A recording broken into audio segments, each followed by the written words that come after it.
she'll settle down now. Are we recording, Jamie? Are we recording? Yeah, wonderful. Hello. I need to say hello to everybody. You. Hello, everybody. Well, a warm welcome. Thank you for joining us, Outlaw Picks Podcast. Today we are discussing UFC 284. It's going to be a good card. Someone has to talk about this card. Someone has to. Nobody else is talking. Yeah, well, it's horribly disappointing. Horribly, terribly disappointing. But here Not we are. Not the card, the promotion. Yeah, the promotion. We'll do what we can. Yeah. We'll do what we can. I haven't actually had a look at some of these fighters. There's a few guys on the card that I've just not had a chance to get to. Most of them I have, but that is a disclaimer at the top of the show to not listen to a word I say. But people should know that anyway by now, because anyone that wears these glasses, you can't take them serious. Okay. Today's show is brought to you by our two blessed sponsors, AG1 Athletic Greens. You can tell us a bit about this because I've been telling people on the War Room about how much I love this. This is our new morning ritual, isn't it? Before coffee time starts. Yeah, I look forward to drinking it. Yeah? Yeah, like when I go to sleep, I'm just like, I'm going to wake up and I'm going to have it. I'm being so They're serious think right you're lying, now. They're going to think you're lying. I'm being so serious. Yeah. I look forward to having that, and then I have my apple, and then I have black coffee. It's just like the three things. Bam, bam, bam. Yes, and I start Gets with you ready that. for the day. Exactly, because I used to start with coffee, and then you're kind of already dehydrated when you wake up. Mm-hmm. So you have that. You feel like you're healthy. Yep. You automatically make better decisions. It's like you said, like, oh, if I have chocolate in the morning, it's just I'm off all day. Yeah, that's it. I might as well just write the day off. If I start with something that's got chocolate cereal, chocolate croissants. If I start the day with that, I might as well be. I just bury myself in the dumpsters behind McDonald's at the end of the day. It's a write off. No, I do agree. I do feel better. Like starting the day with that, and I'm like, okay. You just make better choices throughout the day. But you feel good when you eat it, when you drink it, and you just automatically make better choices, and you start thinking about your health, Yeah. Well, you need to because you're in training camp, don't you? Yeah. And the weight's coming off, isn't it? I mean, you're moving. You're not even like hungry most of the time. You're eating quite a bit. No, that's good for you that I'm not Piles hungry. of butternut squash. Honestly. You've never seen anyone eat what else eats butternut squash? There must be an animal out there that is their soul. I love it. My skin used to turn yellow because of how much I ate it. Like I just saw like my hands would change color. Yeah. Yeah. It was just my hands though. It was quite strange. Maybe that's Maybe there's some people out there that've got a butternut squash addiction. That's why they're orange. It's like beetroot. Like you change a bit in some. I remember John Jones talking about it. Scared the hell out of him when his poop was purple. Okay, we've gone off on a mad tangent here. AG1, check this stuff out. If you've not already, you need to get on this. It gives you that baseline of all your vitamins and minerals, your probiotics, etc., etc. If you get the subscription as well, using our code, you'll also get a year's free supply of vitamin D, which we're not getting a lot of because although we got a bit of sunshine today, didn't we, on the drive up to Athlete Factory. You need vitamin D. You need this stuff in your life. It's very, very difficult to kind of cover all your bases. So, and here's where the read comes in. To make it easy, Athletic Greens are going to give you 1 free year's supply of immune-supporting vitamin D, like I just mentioned, and 5 of the travel packs, which I highly recommend. These are always in our to-go bags and our gym bags wherever we go. Very useful, serving, ready to go. You'll get 5 of those free travel packs with your first purchase, and all you have to do is visit athleticgreens.com/outlawed, outlawed with the ED on the end. You can take ownership over your health. Ownership over your health and pick up the ultimate daily nutritional insurance. There you go. I mean, I think we've already explained it pretty well. It's a damn good product, and we are happy to be using it and supporting it and bringing it to you guys. And our other sponsor, a new sponsor. Yeah. I got a bunch of stuff off these guys' websites a little while ago, and it's ideal for when I'm working because I'm always kind of too hot and moving too much, and the shirts are excellent, the t-shirts are excellent. You're grinning because I'm holding underwear up. First of all, it's skull and crossbones underwear. It's like skull and crossbones underwear awesome. with like a pouch in the front. Well, this is the thing. This is something, unfortunately, you cannot appreciate this. This is a game changer right here. Like for running, for if you wear a cup, like I said on the War Room. I'm going to turn these inside out so you can see this. It's got a paradise pocket. Literally, it's called a paradise pocket. It's breathable material, microfiber, wicking, sweat wicking, which of course you're going to need down there for the stickage. That's how they put it on the website. It's, I mean, literally for the stickage. Yeah, no more thigh stickage. It's that again, you know, it's out of your realms of comprehension here. But Jamie's sitting over there going, "Yeah, thigh stickage is a thing. It's a thing. You don't want to be running with thigh stickage. Wear a cup. You need some of these." And the other thing as well, I know there are people listening to this that have got underwear that they've had for 10 years now, and it's probably got. Honestly, I know they have because I see them in the gym. Even if you save that underwear for your training sessions, we can see it sticking out the top of your training shorts, and we know you've had it since you were at school. These are like double locked over, like you're not gonna pull this stitching apart. They are literally, it's the best pair of underwear I've ever had. They said they will last you for years on the website. Which, of course, you know, you don't want people to be having... People test. Yeah, exactly. Especially guys. Especially, I know guys that have got, you know, they've got underwear that's lasted several relationships. Like, you know, if you're replacing your underwear, you need a new set for a new decade, go to All Citizens. It is excellent stuff. And the code for this is Full Reptile 10. We've got two links for this, haven't we, Jamie? They're in the description. So there's the US customers, allcitizens.com, and then there's the international one. So if you're outside of the US, go to the international website. The links are in the description below. Use the code FullReptile10 and get yourself 10% off your whole order. The shirts are great. That's where I started. I got shirts and T-shirts. The V-neck I was wearing on the War Room the other day. It's a good base layer. They're comfortable.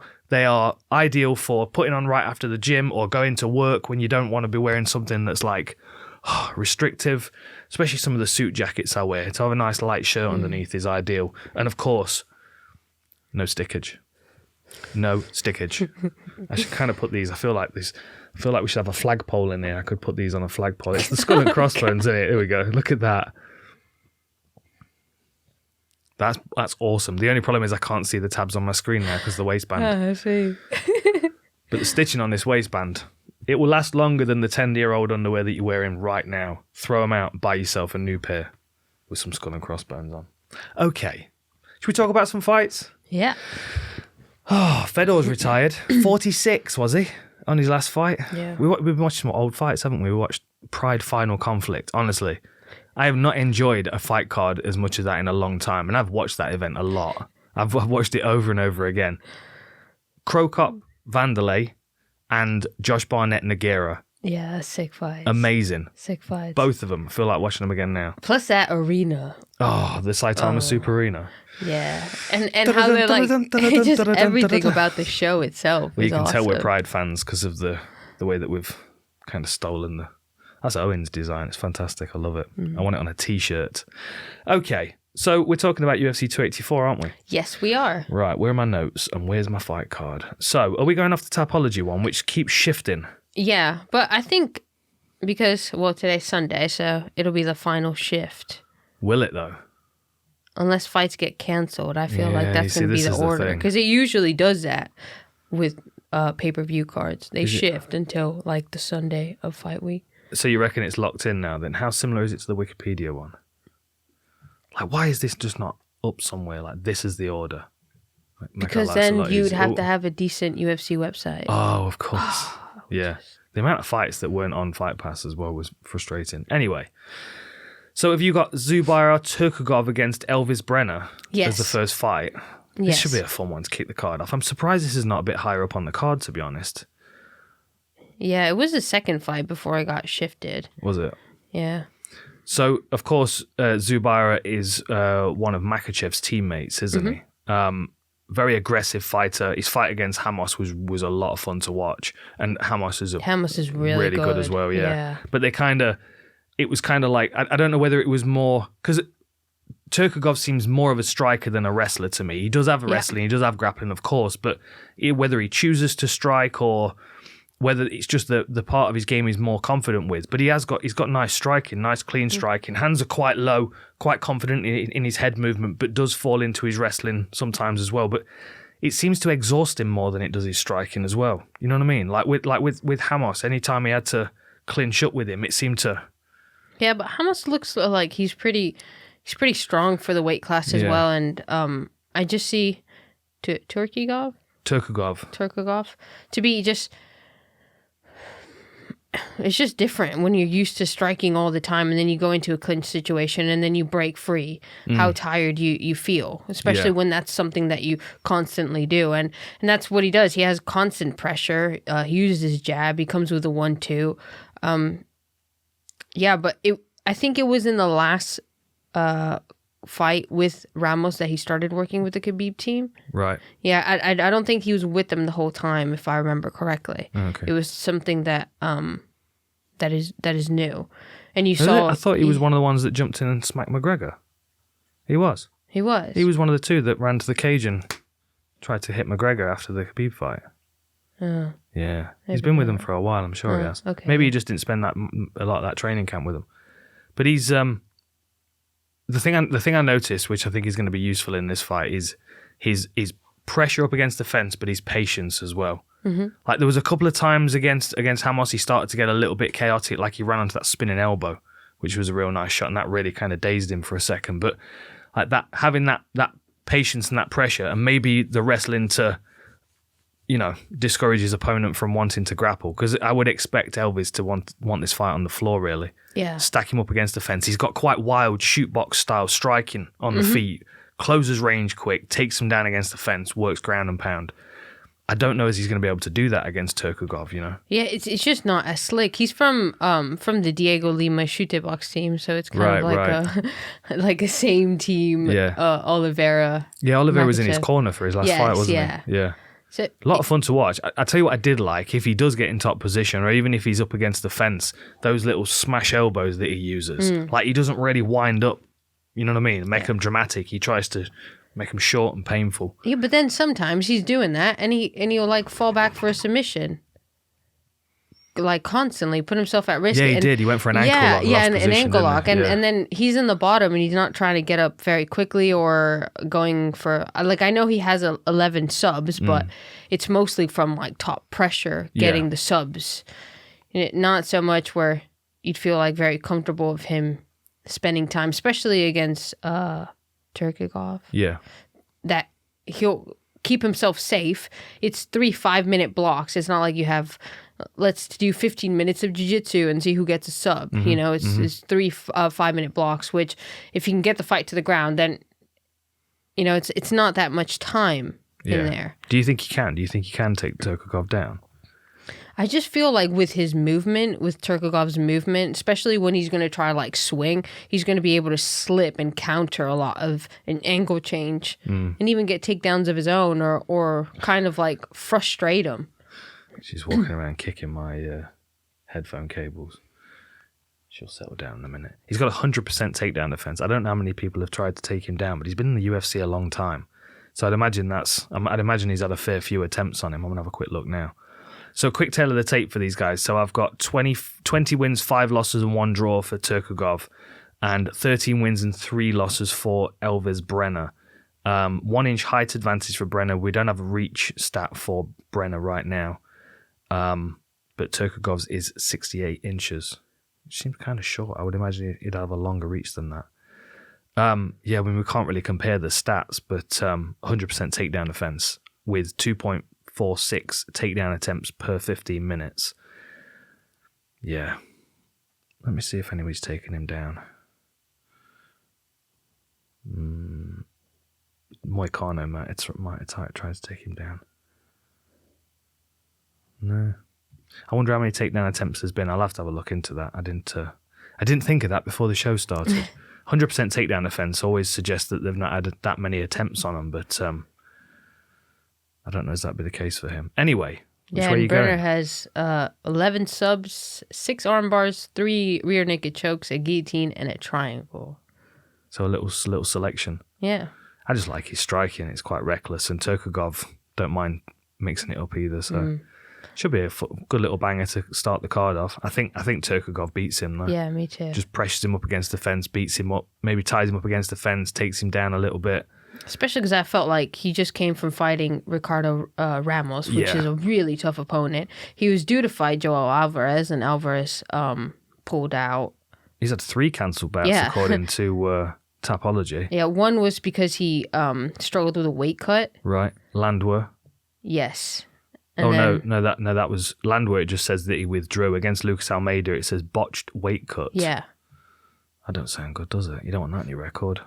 And then Joel Alvarez withdrew. That would have been a good fight. Alvarez is long and rangy, isn't he? And that would have been kind of more even fight, but yeah, on short notice replacement, Elvis is kind of like, oh, okay. Yeah. Yeah, I'm going to go So you're going with Tukhugov, yeah? Yes. Okay, next one up. We have an undefeated fighter. Undefeated, unbeaten. What is it when they've got a draw? And then the terminology that the UFC like to use is different. Undefeated, I can't remember. Don't matter. Blake Bilder against Shane Young. So Bilder's 7-0-1. He's the CFFC champ, featherweight champ. A lot of fun to watch. Quick back taking.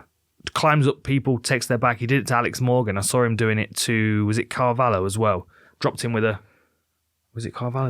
left hook against the fence and then jumped on his back and spent the rest of the round on his back. Yeah. However, he did kind of get pushed around in that fight to start with. He got dropped a few times. And I kind of feel like the advantage that Shane Young brings, not only in experience, but in UFC experience.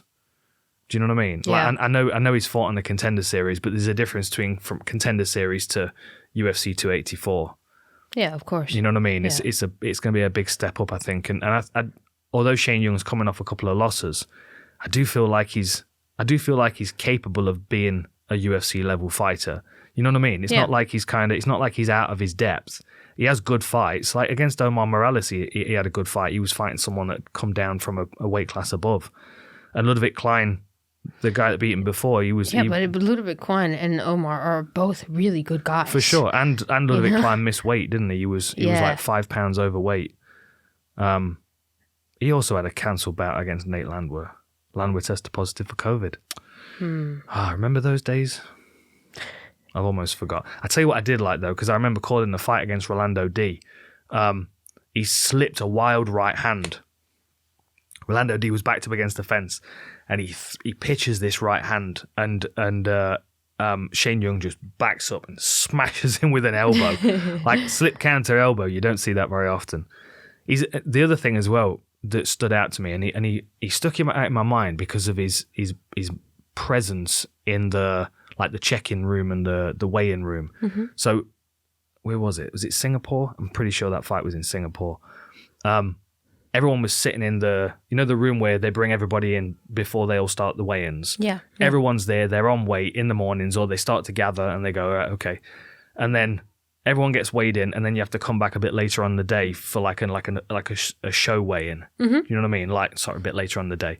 Like you have the 2-hour weigh-in window, and then everyone has to come back at the end of the 2-hour window to do the posing on the scales. Have you done that before? They did that in Singapore. Yeah, they do that sometimes, but not always. Yeah, they did that in Singapore, and I remember all the fighters gathering, and it had been divided, so you had red corner, blue corner come out opposite sides, and one would weigh in, then the other one would weigh in, then they'd face off. They did that in Brasilia. Yes, exactly, because it was COVID. It was before COVID. This was, and I remember him sitting in the back, and he was like in his own world, and he had this this mad look on his face, and he was like sticking his tongue out like the hacker, when they're doing the I love watching that when the All Blacks do the hacker in rugby, and the end of it, they'll stick their tongue out at the end. And he was sitting in the back doing that. Like everybody else was there with their corner teams, he was just sitting there on his own with this look on his face. I was like, he is ready for war. I feel like he's just not quite found his groove yet in the UFC. And I feel like his advantage in this one is that he's been in the UFC a bit. And Blake Bilder, he's a fun fighter to watch, but he's striking is there are holes in his striking where Shane Young can hurt him. Yeah, like when he fought Carvalho, he was dropped like 3 times within the first round. Right, straight down the pipe with a jab. Yeah. But I mean, in his defense, he did recover well, and no, he did. And absolutely. That left hook in the second round was kind of the turning point of the fight after that. But he was still getting hit even after that point. He's really dangerous on the ground. He does have like a really flexible guard. Like he was going for go-go platas and triangles off the opposite arms, and he's just really tricky on the ground, and that's kind of what's saved him in a way in some fights where the striking might not be to his favor. Also how quick he goes from like a right hand step through to get the back. That's the Kane Luger fight was a good one to watch as well. First round armbar. But he gets calf kicked a lot. He does. Like and Shane Young's going to see that and do that. What is it? Buenafuente and in his last fight as well. Yeah, they just smashed his lead leg over and over, and he didn't seem to do anything about it. He just took it, and it like really knocked him off balance as well. I'm kind of feeling like Shane Young by decision, although I wouldn't be surprised if he loses a round with Blake Bilder on his back. Yeah, you know what I mean. Like I can see him having decent enough sub defense to be able to stay in the fight, but not good enough to get back to his feet safely. Yeah. So I think if he gives his back, he's stuck there for as long as he can hold out on the rear naked choke. But I feel like on the feet, he's going to have confidence to push forward behind a jab and a low kick and just kind of beat him up a little bit. Yeah, and he has a really cool like double jab as he's coming forward. But the only thing is... And he's got that Volkanovski movement where it's a little bit like... bit digital, bit... I don't know how to describe it. It's just kind of weird. They like shift like a reptile, like Adesanya says. Anyway, Full Reptile Radio's back. Quick shout out to Full Reptile Radio. Like a reptile, Jamie and Owen. Chatting about all kinds of stuff. Okay, which way are you going on this one? I'm going to go with Shane. Oh, yeah. Yeah. What decision? Do you think he's going to kind of outpoint him a little bit? Or do you think he's I'm going to go. To... Although, like, on Tapology, it's 68% Builder. But yeah, is that right? Yeah, but I feel like Shane can do it. Yeah, I have faith in him. I like an underdog. And I do feel like he's the underdog in this one. I mean, the dude made his pro debut against Alexander Volkanovski. Yeah, like, on short notice. Let's look at the losses. Yeah. Ludwig Klein, right? Legit opponent that has been sparking people. Yeah, and miss weight. Yeah. And then you have... Morales, who come down from lightweight. Which had only like one loss in his record at the time. And Morales is really good. Yeah. I feel like he shouldn't have come down and weight and kept it. I felt like his losses were kind of because he couldn't maintain that weight and keep fighting on it. Maybe you can make weight once, but yeah, it's not that's sustainable. Not what you should be doing. No. Yeah. So you're going Shane Young, are you? Yeah, I'm going for Shane Young. I think UFC experience will pay off in this one a little bit. Now, this one I'm looking forward to. Like of all the fights on the card, aside from maybe the main event, I think this is a banger. Loma Lookboonmee against Elise Reed. Yeah. I like the way Elise Reed fights. She's a bully. You know what I mean? She's absolutely. got hard kicks. They say she's got a Taekwondo background on the commentary. Yeah. It seems like she's taken Taekwondo and put it through the Muay Thai filter like I did, where you've got the speed of the kick with the bit more of the power of Muay Thai behind it. Yeah. Because some of those right kicks that she was putting in against Martinez were nasty. And that counter right hand that she landed, which is... Yeah, that dropped her. I think that like won her the round and basically the fight. As well as her... Good power for a strawweight. But then Loma's striking is... And she is an elbow specialist. She can just crack over and over again. Knee, elbow, push you away, low kick. It is slick thing. And in clinch trips that a lot of Thai fighters are sick at. That you just... When you get tripped with that, you're on the ground, you're just like, oh. Yeah, she's shown good takedown defense as well, hasn't she? Do you think Elise Reed can? Do you think Elise Reed can get her to the floor?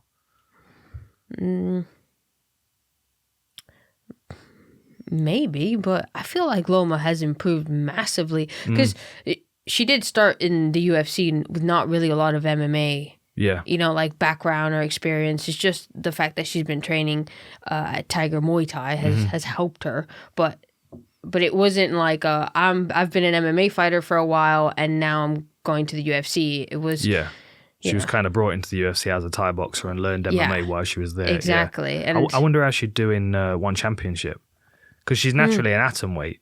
She's fighting at straw weight because we don't have an atom weight in the UFC. But she's kind of did a good job at building her frame up a bit. Because I remember when she first got in, she was like really small, and now she got like thick hips. And she utilizes them well when she's on the ground. Yeah. Who was one of those earlier fights that she had in the UFC? Let me pull a record up.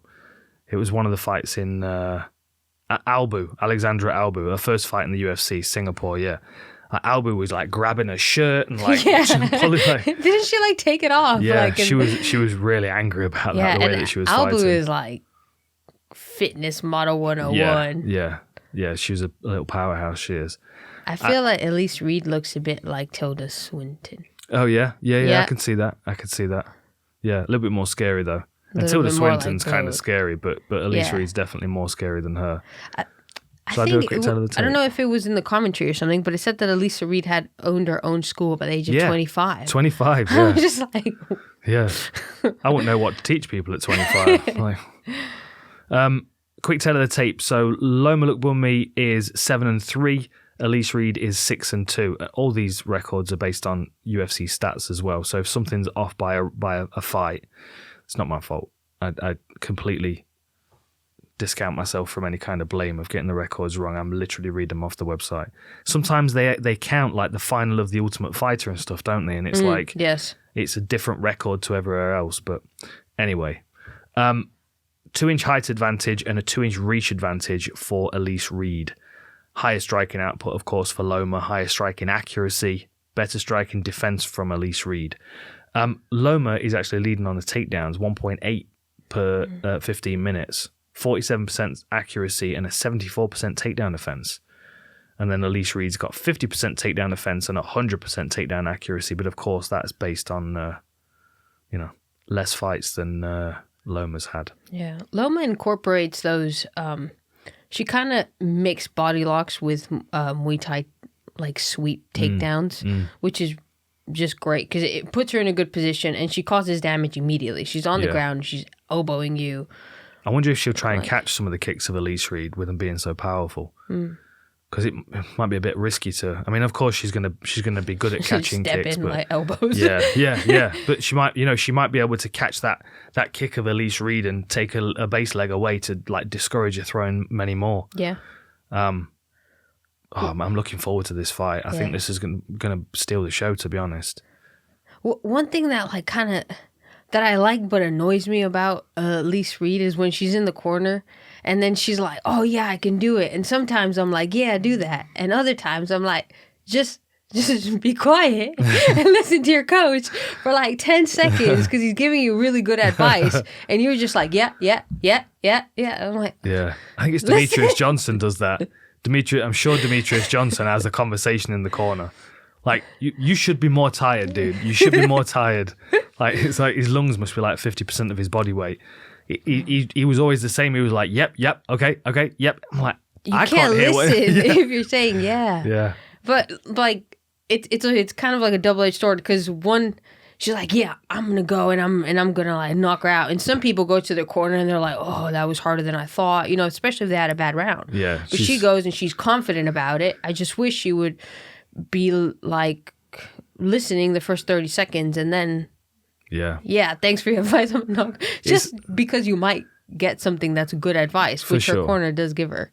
Sometimes it might be difficult for people though to go from because she's like hyper aggressive. She's controlled, but she's aggressive. Yeah. She's like, you know what I mean? She's talkative and there's like posturing and stuff that she does. So she might not be able to go from that to just kind of stand in the corner listening. She might just have to be hyped up for the full 17 minutes from the first bell to the very last one. You know what I mean? She might have to all the way through the rests and everything. But like Molly's somebody that's minutes. Like hyped up all the time, right? Minutes.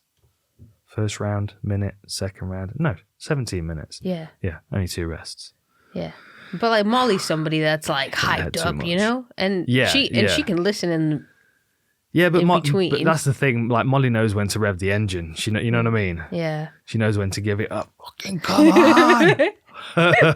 Gets the people going. Yeah, it does. It does. All right, where are you going? I don't know. I'm gonna go I actually Loma. don't know. I actually haven't made a pick for this one. I'm just excited for it. I kind of feel like Elise Reed might just be a little bit too MMA for her. a little bit too MMA and a little bit too powerful. Do you know what I mean? Like for me, Loma's got to close her down and start smashing her with elbows. But in that range, I feel like Elise Reed is going to be problematic as well. You know? Yeah. I feel like Loma's just going to elbow her into a victory. Yeah, do you reckon? Yeah. Oh, no. I kind of don't know. I honestly don't know which way to go on this one. Or she gets like taken down. Because it was really weird. I don't remember which fight it was, but her opponent, it was, I think the last one, what is it? Yeah, versus Denise Gomez, where she kind of went for a leg lock. And she kind of like froze in there. And DC was like, that's so weird. What is she? Which it was just kind of like, oh, what's going on? Yeah. So are you going with Loma then? Yeah. Yeah. I'm going to go with Elise Reed. I just like her attitude. Yeah, no, I like it too. And Loma, although she's done a good job of moving into the strawweight division, she's going to start to look small against some of these other fighters. 2-inch height and reach. I think she's going to look quite small by comparison. And that right kick, she's either got to block it or catch it or get out of the way of it.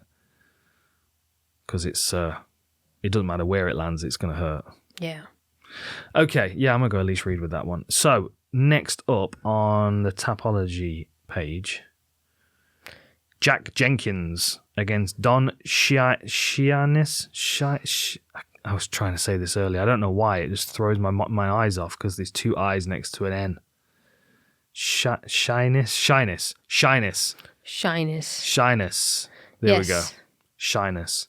This guy's fun to watch. He's a bit wild. He's a bit. He had a rough UFC debut against Sadiq Youssef. But if you go back and watch his fight against Cody Pfister, first round stoppage,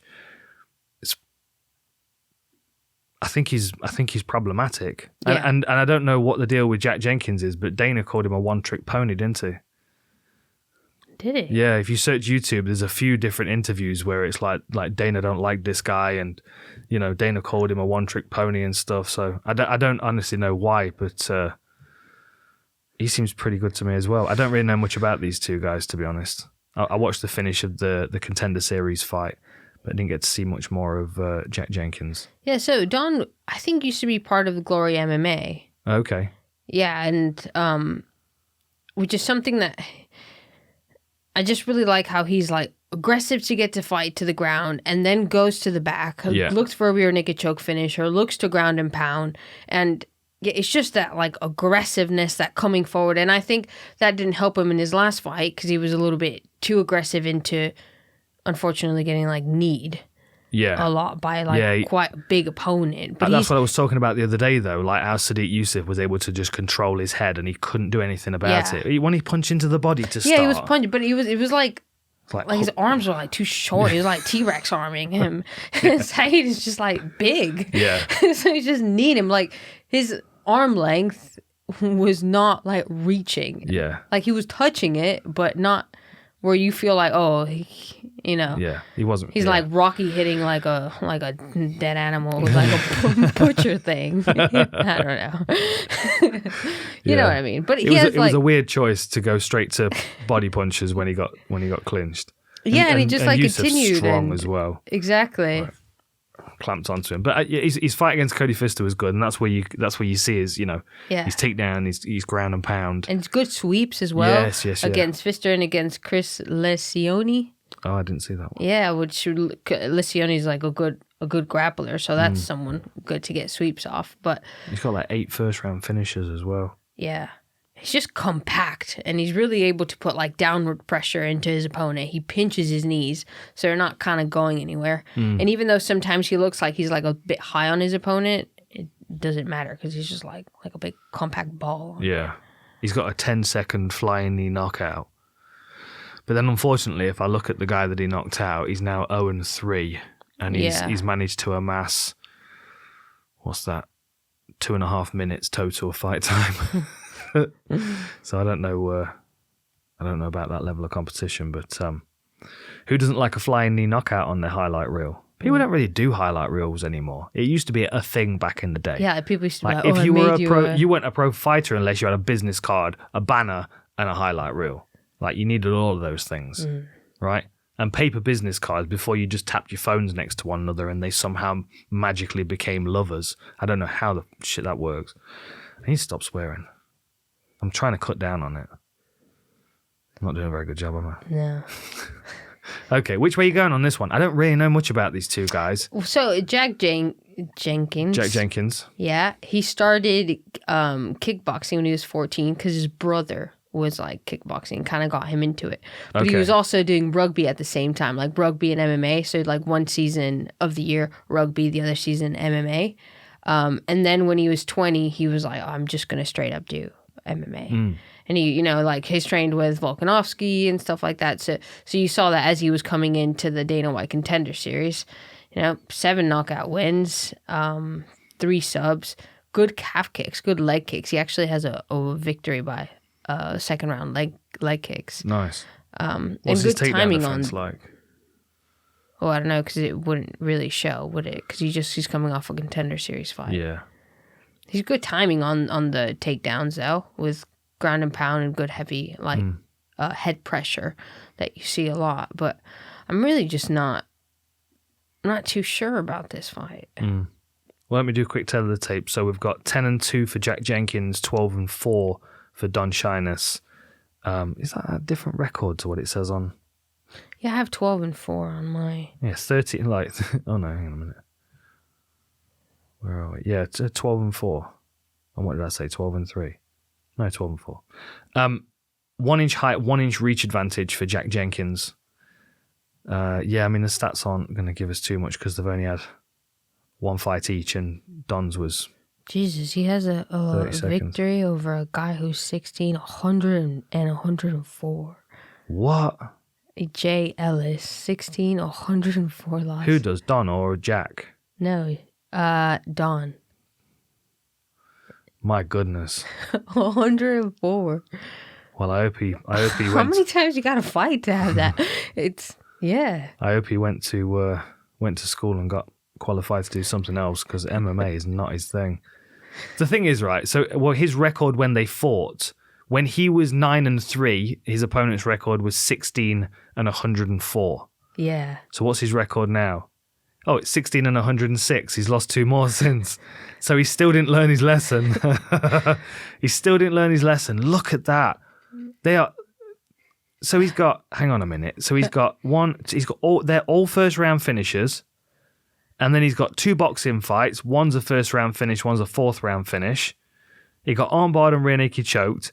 But then he beat someone who was 14-4 by rear naked choke in 49 seconds. That is a fight I would never take. You never ever want to fight someone that's like a 10 wins and 100 losses. Because imagine if you're win number 11. Yeah, right. Like, I don't know. I don't know how you sign up for driving for Uber, but it would be time to start. Like, you have to scroll a lot to see how it's and that's his MMA record. That's not counting all the boxing matches that are mixed in here as well. Yeah. That's terrible, isn't it? Yeah, well, I'm going with Jack Jenkins. I wonder how many people beat him and then celebrated like they just won the world championship. All of them. All of them. Yes! Oh, I have realised my potential! Beating this guy that has not won a fight in 14 years! I just do not see the point in that. Yeah. Anyway. I'm going to go for Jack Jenkins. Oh, yeah. Yeah, that's cool. Dom was the one that's got the weird record, isn't it? Yeah, I'll go with Jack Jenkins as well. Although is there shady stuff on his record as well? Let's have a little look. 3-7. That's not too bad, but it's not ideal. But it's not 16 and 104. No, that's not too bad. He's fought people with winning records. We'll go with him. Because he's fought better fighters. Yeah. As you can see, I don't know much about these two boys. I've been watching a lot of PFL, I'll be honest, and a bit of boxing. Up next. Okay, Jamie Mullarky against Francisco Prado. So Prado is undefeated, 11-0. Yes. And he's got a hell of a jaw on him. 20 years old. So his last fight was 1 minute and 17 seconds stoppage on Samurai Fight House 8. That sounds like a great movie. That is from... Remember UFC Paris, where there was that Argentinian girl? Yes. So so when I went over there, I met her and I met her manager, Right. which is the owner of the fight, Samurai Fight Organization. Right. And he's like building up fighters. Is it a show in Argentina? Yeah, he kind of just does like South America, but it's mostly like he's Argentinian. Nice. Yeah, so he's kind of like also a manager giving fights to help fighters, you know, get to the UFC and stuff. And he's quite well spoken. Is he? Yeah. Yeah, it really surprised me. Really surprised. No, it's like his English is what I mean. Right. He speaks like perfect English. It's like you were just because he's got a career in MMA. He was just going to be thuggish. No, He's quite well spoken. I saw him wear a shirt one time with a collar on it. This Francisco Prado looks like a handful. He's literally first round finisher, like punches, ground and pound. He's got a third round Von Flue chokes, second round 30 seconds into the second round stoppage, arm bars, rear naked chokes, guillotines, triangles. Lots of first-round finishers. Looks like a bit of a powerhouse. And Jamie Mullarky is a scrapper. He's trained by Ross Pearson. Is it East Coast MMA? I think that's where. Or Central Coast. This was the original eyebrow advantage for those of you who have been Mullarky. With us. Yes, he was, wasn't he? For a while. He was. It's like a second hairstyle that he's got going on. Yeah, it's like a Sifu thing. Like you expected like Kill Bill, you know how he had the mustache? Down the sides. Yeah, his eyebrow are like Kill Bill master. Eyebrow advantage. Yes. Him and Ulberg, he was the other eyebrow advantage, wasn't he? Yeah, but Ulberg is more because he like threaded it like every Yeah. What was that show we were watching the other night? Where it was like, it's like some, like, was it Witcher? It was like some medieval shit and they've got like perfectly threaded eyebrows. No, it was the 47 that's it. Ronin, yeah. 47 Ronin. It was like the son of the samurai guy who kind of owned the... That's it, yeah. What is his name? Keanu Reeves. Uh-huh. He employed a full-time threading specialist. Like his eyebrows were so perfect. And his hair as well. There's no way my hair ever looks like, not even straight out of a salon, my hair looks like that. Especially not in ancient times Japan. Yeah. Right? Good movie though, I enjoyed it. Yeah, it was cool. You enjoyed my commentary throughout Oh, absolutely, all the way through. We should start recording it. I mean, you haven't watched a movie until you've had Veronica's commentating. Oh, look at this! Oh, look at this! Oh, now you're going to get it. Now you're going to get it. And then every now and then you just get a kiss. You didn't say that, did you? Right before, right in those pressure moments where their faces are like, and you can see the flaring of the lights behind, you know, but maybe a dove in the background, and kiss. I hate you. Why? How are you gonna say this to the world? Because it's funny. Oh God! Tell me I'm wrong. Tell me I'm lying. I'm a kiss.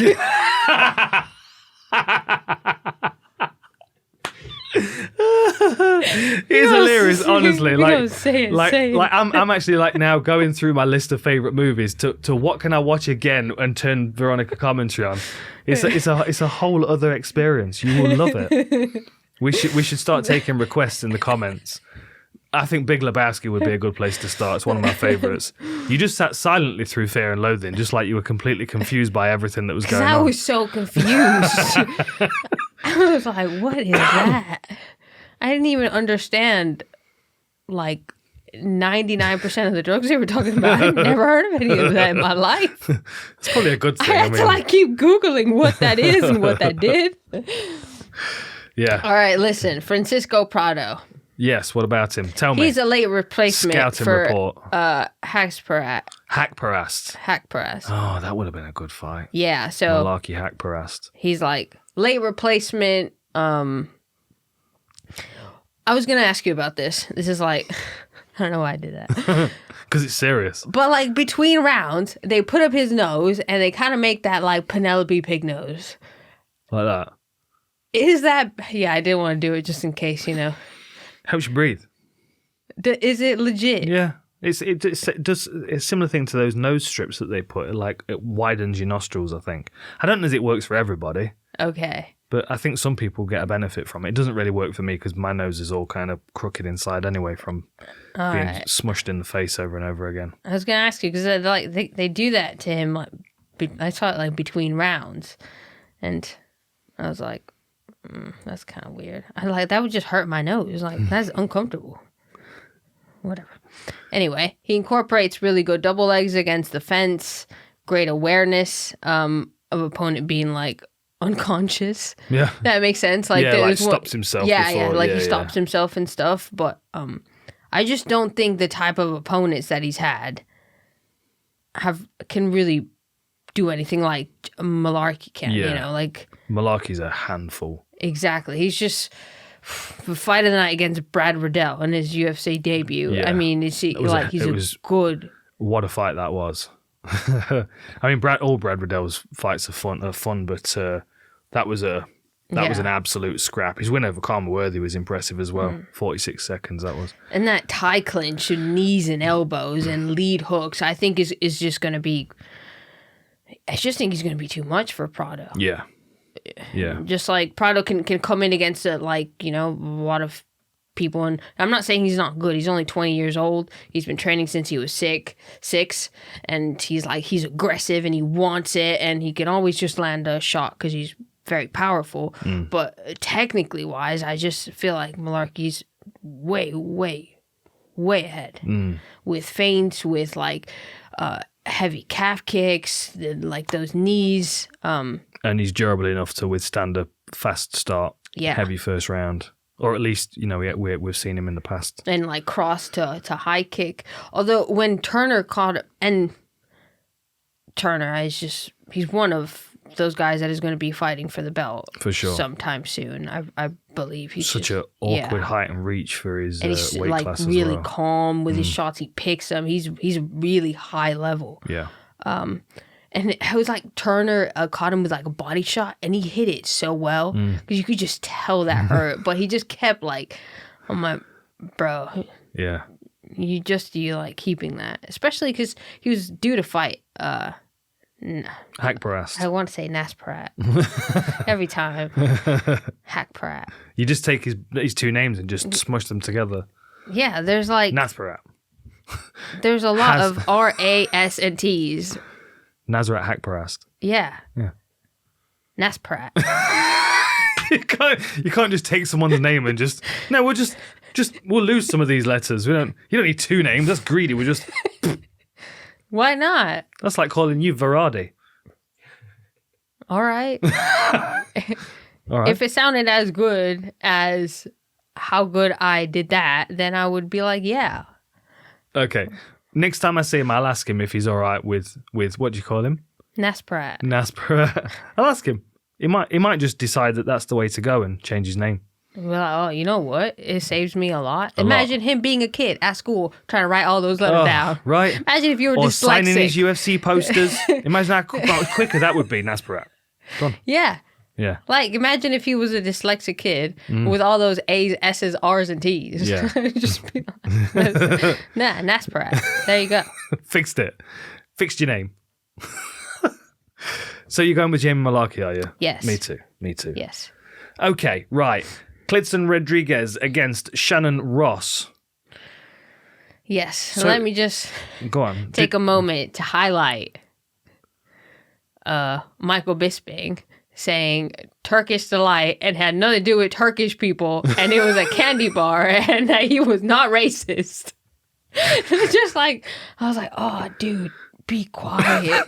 Just be quiet. I'll be honest, I listened to it with the commentary off. Yeah. He had a really, really rough start against Salvador. He was under all kinds of pressure straight away. He was getting hit with everything. And then he started to turn it on him a little bit and then got caught with a massive shot, made it back to his stall, came out in the second round and made the same mistake again. Yeah.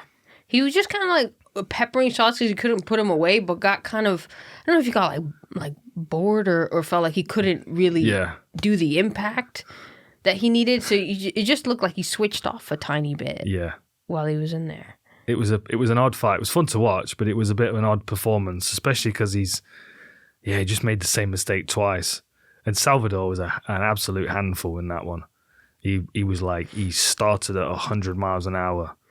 And he kept doing those soccer behind the back kicks. Yeah. Just did a bunch of weird stuff and then the fight. So what do you reckon to Rodrigues? He's good at taking away the lead leg. Yeah. He's good at kicks, including back kicks when the opponent's like circling away. He did a good job against Vergara. I know he was under pressure really early in that one. Different kind of pressure, but still. But he seemed very calm in the first round with his lateral movement. Yes. But it almost seemed like Vergara made him work hard enough in the first round, so when he came into the second round, he looked spent, didn't he? Not only the volume that he had, but the complexity of the moves that he was doing takes a lot more energy. Yeah. And I felt like he just kind of wanted to be so excited that... Yeah, didn't he finish the round with a flying knee or something? It was crazy. And he has a slip back uppercut to body lock, which was slick. Just very fast overall with his movement. Yeah. So we've got 13-6 for Shannon Ross, 7-2 for Kleydson Rodrigues. Both 5'6". We don't have reach for Shannon Ross. Is it on his Tapology? 67 inches for Rodrigues. Let's see if Tapology has Shannon Ross's reach. 66 according to this, but they also say he's 5'6", so someone's lying. Oh no, they're both 5'6". Yeah, okay. So 5'6". So maybe an inch reach advantage for Rodrigues. You know, this is annoying. There should be somewhere where you can get all of the information, how many knockouts, all the stuff that you can get off Wikipedia if they've got a Wikipedia page, as well as all the stuff that's on Tapology, as well as all the stuff that's on UFC Stats, as well as all the stuff that's on Sherdog. Same breakdown, but all on one website. I think the closest you'll get is that ESPN Stats. Yeah, I don't really use that. I these are my websites I use, but I'm giving you solutions. Yeah, but I don't. But that's not a solution because it's not going to have all of MMA fighters on it, is it? It's not No. That's it. It's not like a comprehensive MMA. Well, I feel like that should exist. I feel like someone should have done that by now. Someone out there, go and do that for me, please. Send me a link. Strikes absorbed per minute by Shannon Ross because of that fight on Contender Series 8.4. Yeah. Oh dear. Which way are you going with this one?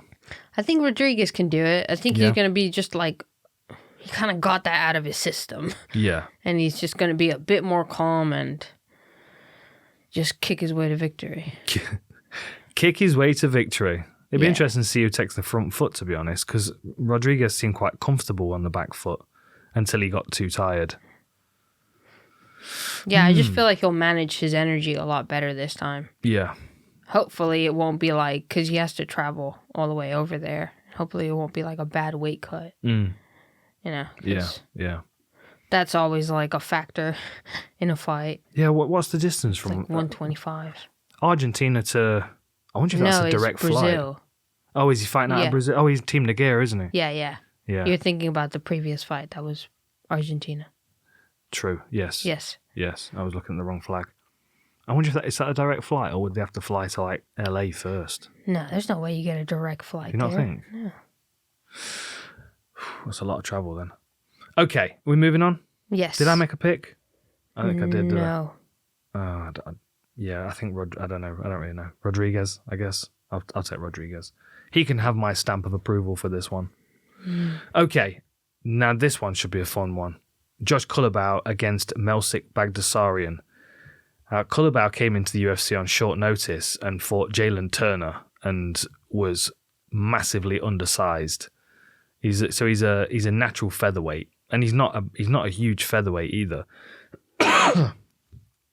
And he came in and gave it everything he could against Jalen Turner. But I remember speaking to him fight week. It was a bit like, what are you going to do? I mean, we're here now. You know what I mean? There's a lot of people find themselves in that situation where it's like accepting of what will happen as long as they're in the door. He's a good kid though. He's got a really good relationship with his coach. He's like, his coach has spent and invested a lot of time in him, and you can really see in his striking. Like, he makes clear improvements from one fight to the next. And against Nordenbecky, I thought his takedown defense would look good as well. I feel like Melsik is a little bit cleaner everywhere. Maybe a little bit more, I don't know. It just seems like he's a little bit sharper to me. Like, Culibao's got this kind of like loose rhythm to him, which can be good because he can kind of spring in and out and, you know, be awkward and surprise people with his speed because he is quite loose and quick. But then Melsik's a little bit like snap. You know what I mean? And just you can seems tell sharper. it by their body types, if that makes sense. What, with Melsik being shredded? And It's just like a sharp explosive to the target. Very, very left side dominant. And I don't know if that's because of his stance, but it's always the kick with the left or the punch with the left, and he looks always with the left side. But like a blitz against him might be problematic. What Culibao rushing at Melsik, do you think? Putting Yeah, him on his back foot a little bit, because he struggled with that with Sosa. So maybe that is something that he can do, because what do you call it? Culibao he has a really good dart left, and it's like step through punches. So he's somebody that can do that, and it's very deceptive how quick he actually is, just because he's not shredded. He is like He's soft looking. Yeah, he is. He is. I think he's skinny fat. I think he used to be like quite overweight. Yeah, I think you can see that in his body. Yeah, he's a lot of fun to watch. I just kind of feel like he might be pushed around a little bit in this one by Melsik. Yeah, but he looked really, really different in his last fight than the one previous. He was more comfortable in the pocket. He was a lot more relaxed, a lot looser. Yeah, he looked pretty good. Not pretty good. He looked good. Yeah. I don't know. I don't know. I'm just kind of. I think it's a pretty close fight. To be honest. I think it is a very competitive one. I just feel like Melsik's a little bit sharper. I can imagine him thundering that kicking over and over again. Yeah, and especially to the body. Yeah. Yeah. Okay. Remember what he did to Colin Anglin? Is it Colin? Is that his name? Yeah. I think I'm gonna go with Melsik. I think I could see Melsik stopping him with a body kick. Ooh. Yeah. One thing that worries me about Melsik is that sometimes when he covers distance, he puts his head really low. Yeah. And in front of you. So, and a lot of fighters have thrown knees up the middle or tried tie clinching. Yeah, that's just the only part that I find a bit wary about. Yeah. About watching him from the outside. No, I think I'm picking Melsik. Yeah. And I think especially if he even gives the impression that he's going to level change a bit once he's got Culibao backed up against the fence and make him kind of, you know what I mean? Because he although he kept smiling and and kind of looking around against Norden Becky, he was frustrated that he was up against the fence. Do you know what I mean? And I think that if he could give him that impression that he's going to maybe get in on his legs, he might be able to open up opportunities for himself to strike. But I feel like that left body kick's going to be problematic for Culibao. Pretty sick. I'm going to take Melsik. Yeah, me too. He looks like he's balling. Balling? What? He's just walk around in suits and expensive cars. I'm just where are these sponsorships from? Yeah, maybe he's got some good sponsors. Maybe he's got some guys that look after him. Okay. Main event of the prelims. Yes. Tyson Pedro against Modestas Bukauskas. Modestas back in the UFC. He had a bit of a rough run of it. Jimmy Crute knocked him out. Split decision against Mikhail Oleksiejczuk, and then Khalil went for his knee bad, didn't he? That was disgusting. Folded it. I watched that, oh my goodness. And he had bad surgery after it as well. I wonder if that was... Did he have a surgery? Yeah, he had a surgery. So then when he fought in Cage Warriors after, that was the first time after the surgery, and just they reconstructed that thing. Oh yeah, there were 14 months in between those two fights. Yeah, and I wonder if that was self-funded or not. Well, yeah, I don't know.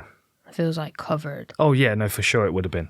Okay. The UFC would, I'm sure they would have been, especially with the injury being so clear from the fight. Yeah. Do you know what I mean? Oh, okay. It was just because he got cut by it. I didn't know if they were we're cutting. He would have been covered by event insurance for sure. Okay. And just while we're on this topic, anybody that's against that kick being in the rules, I disagree with you. It's a beautiful kick. Yeah. And he didn't throw it he threw it. He fainted at it 30 seconds before, and then he just went for it. Yeah, and it's a completely legitimate technique. And it's the thing is, if you want that, because I remember seeing after that there was a conversation about whether it should be banned, Yeah, it was a big thing like, after. If you're going to ban that, then look at the statistics for how many people get their knees wrecked by heel hooks. Even with the opportunity to tap, there are far more heel hooks tearing legs apart in MMA than there are oblique kicks. Yeah. Like the chasse kick is a wonderful and legitimate technique, and it's so difficult to hit somebody with it and hurt them. Usually it happens very, very early on. Like, do you remember when Ramiro did it against Whittaker? Yeah. And then Whittaker came back and did it to Ramiro straight away after because it was so effective. It's a really effective kick, but it generally only really works well in the opening couple of minutes before they start to sweat. Because I think you need some real kind of purchase on the skin. Yeah, so it doesn't like slide off. Yeah. I see what you mean. But like, you know, it's combat sports. It's something we have to deal with. There are lots of very, very dangerous things that we do in there. And, you know, like American football players get their knees decimated every week. You're not going to stop people tackling around the legs, are you? It's silly. It's a part of the sport. Occupational hazard. It is what it is. It's a beautiful kick. So on the same topic of Modestas, he's had 2 wins outside the UFC. Yep. Now, Lee Chadwick is a tough individual. That went the distance. That was a unanimous decision for Modestas. Chadwick is just, I mean, his nickname is the Butcher. He's a thick, strong wrestler who was just able to slow him down enough to get to the distance. Yeah. But then against Chuck Campbell, which was for the Cage Warriors middleweight belt, he looked much, much slicker. He had a lot more space.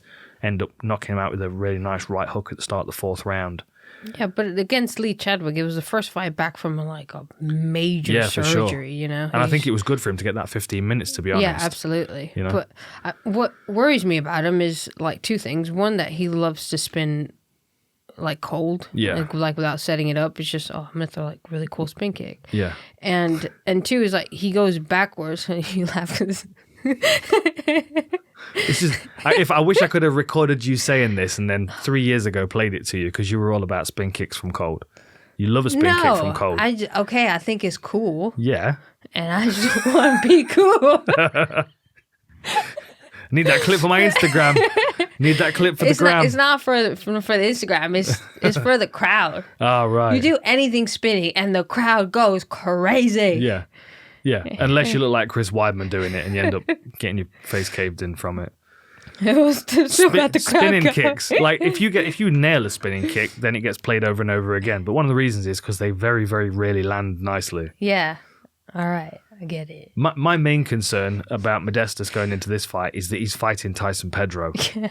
And Tyson Pedro is looking on form since he's been back. And I do feel like they're building him. Because like if you look at the fights that he had before, like Ilia Latifi is a really tough fight. Ovin St. Preux and Mauricio Shogun are really, really tough fights. Even Shogun now, I mean, he's a handful. But then he was out for 4 years, 3.5 years. And then he got Ike Villanueva. And no disrespect to Ike, but he just wasn't. He shouldn't have been in there with Tyson. He just looked out of place, and he just couldn't take those low kicks. And then against Hunsucker, the body kick. Yeah. Like Tyson's just going to kick the hell out of him. I feel, and I feel like he's big enough and strong enough to deal with anything that Modestas is going to bring in his direction. Oh yeah, but Modestas kind of goes back and like with arms really high. Yeah, really high. Yeah, like he was doing that in Cage Warriors, wasn't he? Running back. Yeah. I feel like this is an opportunity to get like Tyson Pedro. He's the main event of the prelims. They've matched him accordingly, so they get that big lift out of the crowd before the main card starts. Pay per view. Absolutely. You know, because like this is the fight where if people are on the fence about buying the pay per view, and they watch this and Tyson finished him in the first round, and they're like, oh yeah, no, let's do it. Let's get it. You know, last one, we won't get next one. But that next one's John Jones again. But we'll have to get that one as well. Look, we'll miss the next one. I don't even know who's on the next one. We'll get those 2, and then we'll stop. Yeah. So he has a solid right hand as well, and he's patient. Yeah, he's good. Tyson he's confident to take his time. Like when he went against Villanueva, he was like fainting until he got that back leg teep knockout, like KO. It's just pressure, and there's confidence, and there's like a presence. Right word for it. Yeah, for sure. I'm I like Modestas, and I wish him all the success. But I think this is a rough reintroduction to the UFC. Yeah. And he was like calling for it because like I follow him on Instagram. And he was like the greatest comeback stuff, and I'm just like, I hope you get a comeback, but that's like a good fight, not one that you could tell that. I mean, the guy's from the country. You could tell that they're like feeding him to it for sure. It's just like the way it's matched and everything. And I get it. And the thing is, like, I mean, so like if you look at the tail of the tape, they're quite evenly matched as far as, I mean, Modestas has the experience advantage. Tyson Pedro 9-3, Modestas 13-5. They're both 6'3". Tyson Pedro has a 1-inch reach advantage, which is going to be largely irrelevant. But then, you know, Modestas has a higher striking output. He takes more strikes per minute. But yeah, and he's also a replacement fight for Mingyang Zhang. Who? What? That was a fight that was cancelled. Oh, Mingyang Zhang. Oh, Mingyang Zhang. You should have said. I know him well. Why did Zhang withdraw? Oh, I don't know. Oh. What do you think? I texted him, be like, dude, why did you withdraw? I'll have to. You can't WhatsApp him, and you can't get it in his country. I'll have to WeChat him. Mingyang Zhang. He withdrew. That's so then Modestas came as a late replacement. And that's just even more things stacked against him. You know? And it's literally the furthest away point on the planet. Yeah. For him to travel because he lives in London. Yeah. He literally couldn't go any further away from home to fight unless it was on the moon. UFC moon. What number do you reckon that's going to be? It's going to happen one day, isn't it? This is the short for YouTube, right? UFC moon. They're going to bring back the clone of Brock Lesnar, and he's going to fight the clone of Fedor. Although he was never the greatest, Fedor. He's never the greatest. Can't believe it. Why would you even ask Dana a question about Fedor? You know he's just going to be an ex-girlfriend about it. Do you know what I mean? So we're going to have the clone of Brock Lesnar. Yeah. Yeah. Croc Lesnar. Yeah. Against Fedorovsky. Yeah. UFC moon. I feel like this is like... When's it going to happen? UFC 1000? UFC 1000, you reckon? You reckon we'll get through another... How many UFC events in a year? How many numbered UFC events in a year? Should we say 12? So at what point, how many years have got to pass before we get to UFC 1000? That should be the moon one, shouldn't it? Yeah. Oh, imagine that. So this conversation makes it very obvious why he has so AG1. Much. My brain is going 100 miles an hour. This is the stuff I'm telling you. There's no stickage, and the brain is lubricated. Yeah, that's why. No stickage, probiotics. I am in the zone. UFC moon. All right, Mr. Moon. Next fight, because we're both going for Pedro. Damn sure Bisping will be commentating on it. He's like dog shit, that guy. He gets everywhere. Okay. Where were we? Oh, I love that phrase. It's like dog shit. Dog does get everywhere, doesn't it, though? It does. What? I had it all over his shoe the other day, didn't I? I didn't think you were going to mention that. I'm not. I'll leave it there. I'll leave it there. That's just enough, though, isn't it? It's just enough. Most people don't know what I'm talking about. But Wadwood, when he's listening to it, he's like, yeah, I did. Well, it might have been fox shit. We don't know. Bisping might be like fox shit, although that doesn't get nearly as everywhere as dog shit does. It reminds me of that comedy show real quick. That where the guy was like dating a girl, but it was during the pandemic and they were trying to find things to talk about. And she was like, she went for a walk and she saw a dog that thought was a fox. Yeah. And that was a conversation. And he was like, I just don't care. I thought you were interesting until the pandemic. You just have nothing to talk about. Yeah. We built Lego ships through the pandemic, didn't we? Yeah. I tell you what, I'd have that time all over again. It was the most peaceful few months of my life. Didn't have to see anybody. Didn't have to talk to anybody. You just had to put up with me. No, there was no putting up with you. And you would look like a raccoon because you had black eyes from your fight. Yeah. It took a couple of weeks for them to go. Yeah. Yeah. I've got a photograph of you sitting in the other room looking like the girl out the Ring. Like your hair's like combed down over your eyes like that. He's just coming at me today. Oh my God. Kiss. We've gone way off topic here. I don't even know what fight we're talking about. Tyson Pedro. We already said Tyson Pedro 10 minutes ago. Okay, all right. She's been talking to me so much different since she's become my wife, honestly. Like, literally night and day. She was my loving girlfriend, and now she's mean, where are you going to go? All day. Gotcha. Gotcha. Okay, where are we? Jimmy Crute. Yes. Jimmy Crute against Alonzo Menifield. This is the contest for haircuts, isn't it? Dude, literally, Alonzo Menifield is Joaquin Buckley, but he's like his big bigger. brother, isn't he? Yeah, big brother. No, he's like the little brother. Because I've noticed that when there's a big size difference, the little brother is always smaller. The little brother's always the one that the commentators prefer as well, right? Yeah. Oh my god. Yeah. Oh, we haven't watched the fights from last night because obviously you were in training camp and you had to get up this morning. But we haven't listened to Laura Sanko's commentary. But I would imagine it was amazing. I am so happy and proud for her. What does he say? Analogies. Yeah, I think she's breaking new ground and she's going to do a fantastic job. And I'm looking forward to listening. We'll watch them after this, after we've recorded. Okay, so Alonzo Menifield against Jimmy Crute. Now Menifield just looks like he should end everybody in the first round, but sometimes he looks a little bit tense, and it seems to shut his offense down a bit. Do you know what I mean? Mm-hmm. He tends to kind of get into that winging right hand that goes really, really wide into a wide level change, and his arms are always, you know what I mean? Yeah. Everything he does is a big movement, but he's so overpowered. Like, how many times did we watch that takedown reversal against William Knight the other day? To check if his legs actually touched the ground. We watched it quarter of the speed to try and figure out how he drove to get the reversal. So it's the first round against William Knight, and William Knight's got a single leg, but it's kind of lifted up into his body, and he's going for a trip on the back leg, the base foot that Menifield's standing on. And as Menifield lands, he elevates with his right knee and his right underhook, and he just drives him over. Yeah, like suplex him. It's madness. It's like the power that he would need to create that kind of momentum, especially with William Knight, who is a tank. Peg City. Peg City. No, Peg. Not Peg. Peg. Yeah, Peg City. What do you think? Oh my goodness. Oh, we're going from strength to strength today.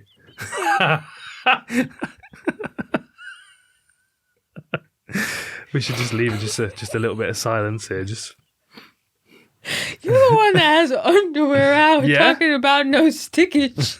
Yeah, right.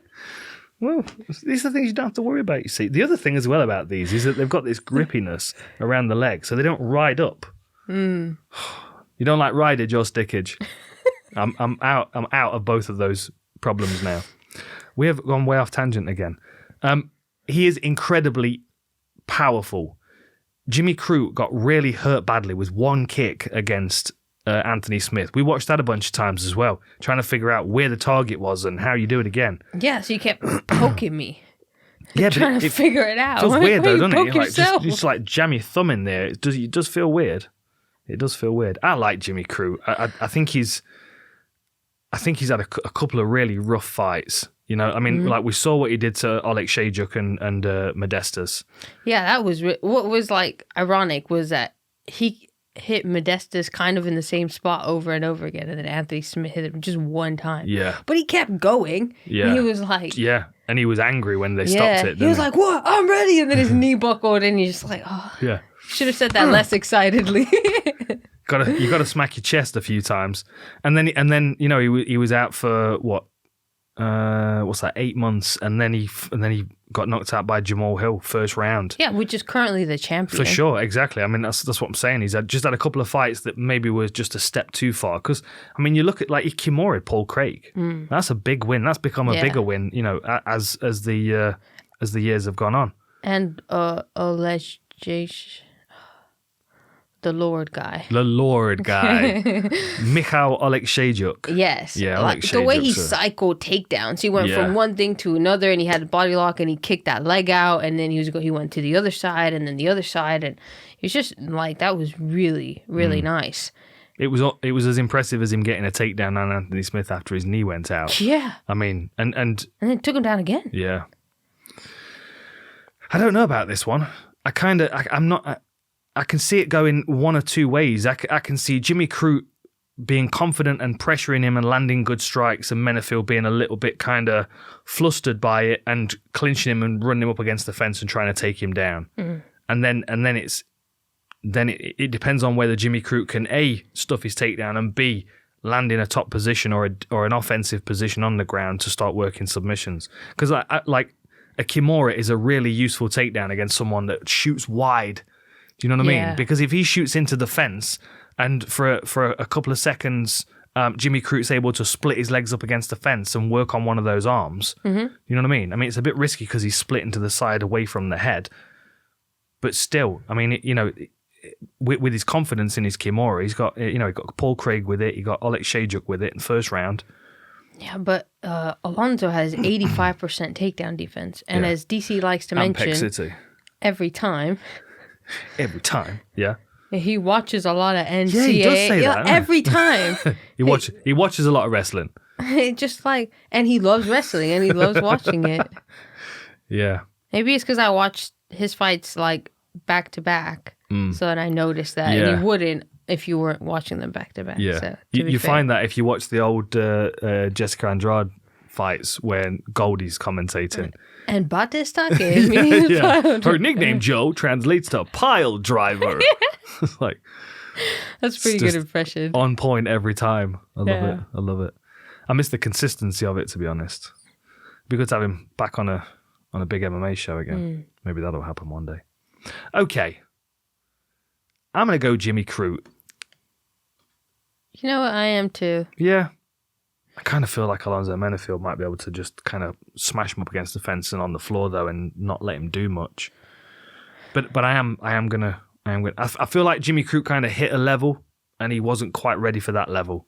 Yeah, you know what I mean. And I feel like he's got the ability to regroup and come back. He's got a really tight team around him, trained by Sam Greco, who was a great kickboxer. Well, what I liked when he fought Modestas is that he caught him, like he loaded that right hand, caught him, and dropped him. And as he was getting up, he saw and timed that uppercut beautifully. Yeah.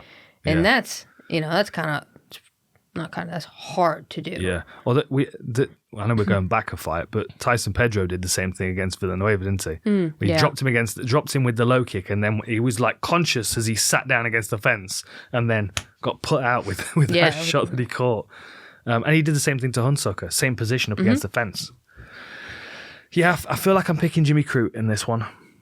I feel like Yeah, me too. Yeah. I feel like he's going to force Menifield into a game where he's having to focus predominantly on controlling him with grappling, wrestling. And I feel like Jimmy Crute's going to be offensive enough to win rounds and potentially even find... I could see him finding that Kimura during his takedown defense. I don't really feel like he's going to be able to take... I think if he mixes everything up a lot, that he'll get like the win just because he's tighter. And like if he mixes his shots with like the takedown attempts, even if he doesn't get them, because... he'll tire him out a little bit. Yeah, as well, Menifield has an 85% takedown defense. If you do get him to the ground, he's probably going to flip you over by some kind of abnormal power. Makes no sense. Yeah. But So we've got, I've done Taylor tape, have I? So we've got 12-3 for Jimmy Crute, 13-3 for Alonzo Menifield, 2-inch height advantage for Crute, 2-inch reach advantage for Alonzo Menifield, 85% takedown defense for Menifield, 30% takedown accuracy, 75% takedown accuracy for Jimmy Crute, and two submission averages per 15 minutes. Yeah, I'm going with Jimmy Crute. Okay. Heavyweights? Yes. Yes. What? You're not looking forward to this one. Justin Tafa against Parker Porter. No, because I was just thinking... I'm not going to discuss his name I'm a again. bad man. I put it in.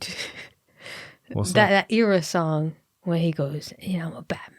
Oh. So that's like that kind of plays in my head, but I clearly don't know the lyrics. So it's more the sound. What is it? Let me say again. Yeah. You can try and copy like a slave to a trend. It's no problem for me, but it's a problem for you. That's just what I think when I see his nickname. Not necessary information. No, but he is a bad man. He is a bad man. And if he lands his right hand on your chin, it's lights out. Or like a high kick, even if you're double guarded, like Don Sucker was. How you get knocked out at double guard? That was nice though, because it was like off the break, wasn't it? It was like out of a clinch. Didn't like spin him round and throw it off the break. Mm-hmm. But then like you look at his fight against Bandera, and he's just a big Hulk, isn't he? Bandera. He just walked forward, orcish, like taking shots, blooded, like hitting you and clubbing you and grabbing you, and it was just like. He was able to do more and be more aggressive than Tafa was able to maintain his energy. Yes. But no matter how exhausted he looks, he's still got a really, really fast one too. Did you notice that? He's like backing up and he's like, oh my God. Wah! I'm like, wah! I'm like, geez, this guy's fast. He's like, he maintains his speed and power all the way through it. I feel like this is it's literally one of two ways this. It's either Justin Tafa's going to land that right hand and knock Parker Porter out, or Parker Porter's going to be able to walk through it and clinch him and slow it down enough so he drowns him to a decision.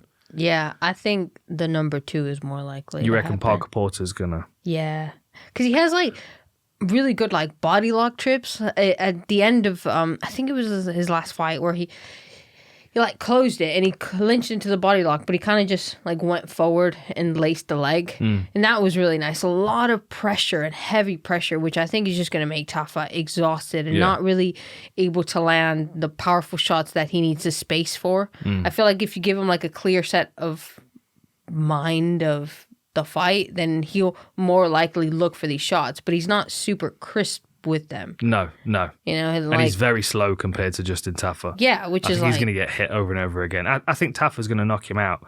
It could, because Porter got knocked out by Daukaus, didn't he? Yeah, but that was UFC debut 2 weeks after having a baby. Has he had a baby? Yeah. Yeah, but before that, so that fight was his debut on short notice. It's amazing he recovered so quickly after having a baby to step into...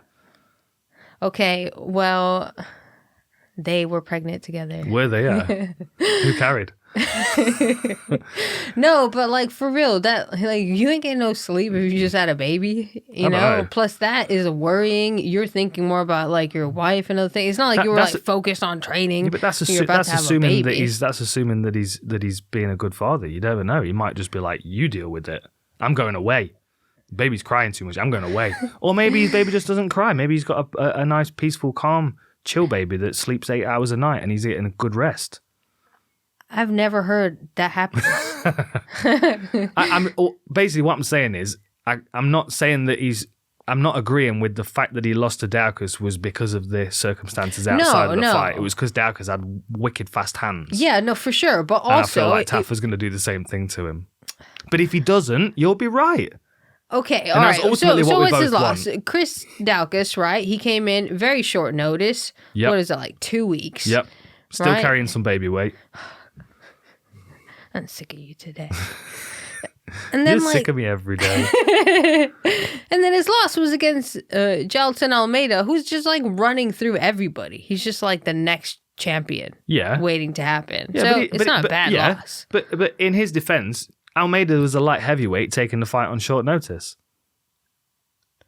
Not every short notice is the same, though. Oh, well. Not if you just had a baby as well. Short notice baby weight performance. Look, Chris Daukaus had fast hands and he caught him with beautiful punches. I'm not taking anything away from Chris Daukaus. I'm just saying that he had a short notice debut after something major happened in his life. For sure, absolutely. So it's not going to be like... His fight like against Alan Bardo was not nice to watch, though, was it, really? But it was a lot of pressure. He kept like a lot of pressure. He set the significant strike record and then broke his own record. Did he? Yeah, I'm pretty sure he did. Why is nobody talking about it? Because it was a fugly fight to watch. That's why. All right. Well, I still think he's gonna win. 149. If you're a heavyweight and you land 149 significant strikes in a fight and you don't knock somebody out, you're a middleweight. It's time to get on the treadmill. It's time to Jared Cannonier himself. I'm sorry. Like, you know what I mean? Like, he's... Yeah, but maybe he sees his opportunity in heavyweight. He just looks way too slow for me in this fight. I think Tafa's going to catch him with that right hand and sit him on his ass. Okay. I think Porter's just going to win his way in a decision. Do you think? Yep. Do you reckon he's going to just... Decision it. Oh, I'll go and make a cup of tea then when that fight's on. Because if they get back to the stall at the end of the first round, I'll make the tea. Okay. Sounds good. Because I don't need to watch another 10 minutes of that. Okay, let's move on. Because this next fight is a lot of fun. Jack Della Maddalena against Randy Brown. So let's have a quick tail of the tape here. So 13-2 for Jack Della Maddalena and 16-4 for Randy Brown. 4-inch height advantage for Randy Brown, as well as a 4-inch reach advantage. Mm-hmm. He is a long range, difficult person to deal with. Uses his reach very well as well. But then what I like about Maddalena is that he's very good at kind of closing people down, switching stances, and keeping his backhand super tight to his body while he pressures. You know what I mean? Yeah. So, and the other thing I noticed as well, what fight was it? Against Rodrigues. Every time Rodrigues switched his stance, he would switch so he was open side.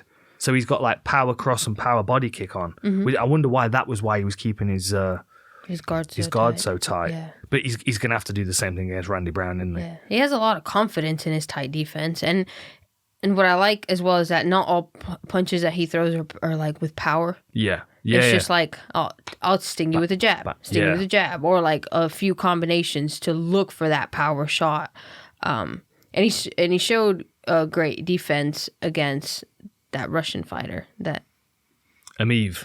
Yes. Yeah, that was slick. Yes. Because that was a bit of a weird takedown exchange, wasn't it?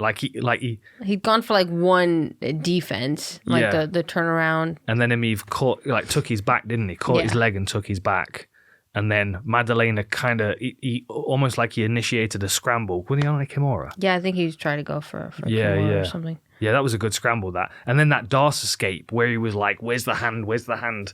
And like that calmness that you must have in that moment when you like can't breathe and you're like trying to figure out how their arms are locked up and where you can attack a hand to. Yeah, I was well impressed. And I think, to be honest, I mean, like after that point, it just seemed like it was kind of, that was the best that he was going to see out of Ameev. Do you know what I mean? Yeah. And it was like, after that point, it was like, okay, here we go. And like body shots against both of them, him and Danny Roberts, wasn't it? It was a left hook against Ameev and a right hook against Danny Roberts. Mm-hmm. I love that ambidexterity as well. I would have gone for the other side against Ameev because that's where he was sunburned. Sunburn? That was mad sunburn. I thought, it was like the colour of that curtain behind you. Just on one. Did you see that, It was Jalen? like a patch. Yeah. Yeah, Ramzan Ameev, he starts a fight and he's like sunburned like half of his torso under his arm, literally just that bit. It was the weirdest thing.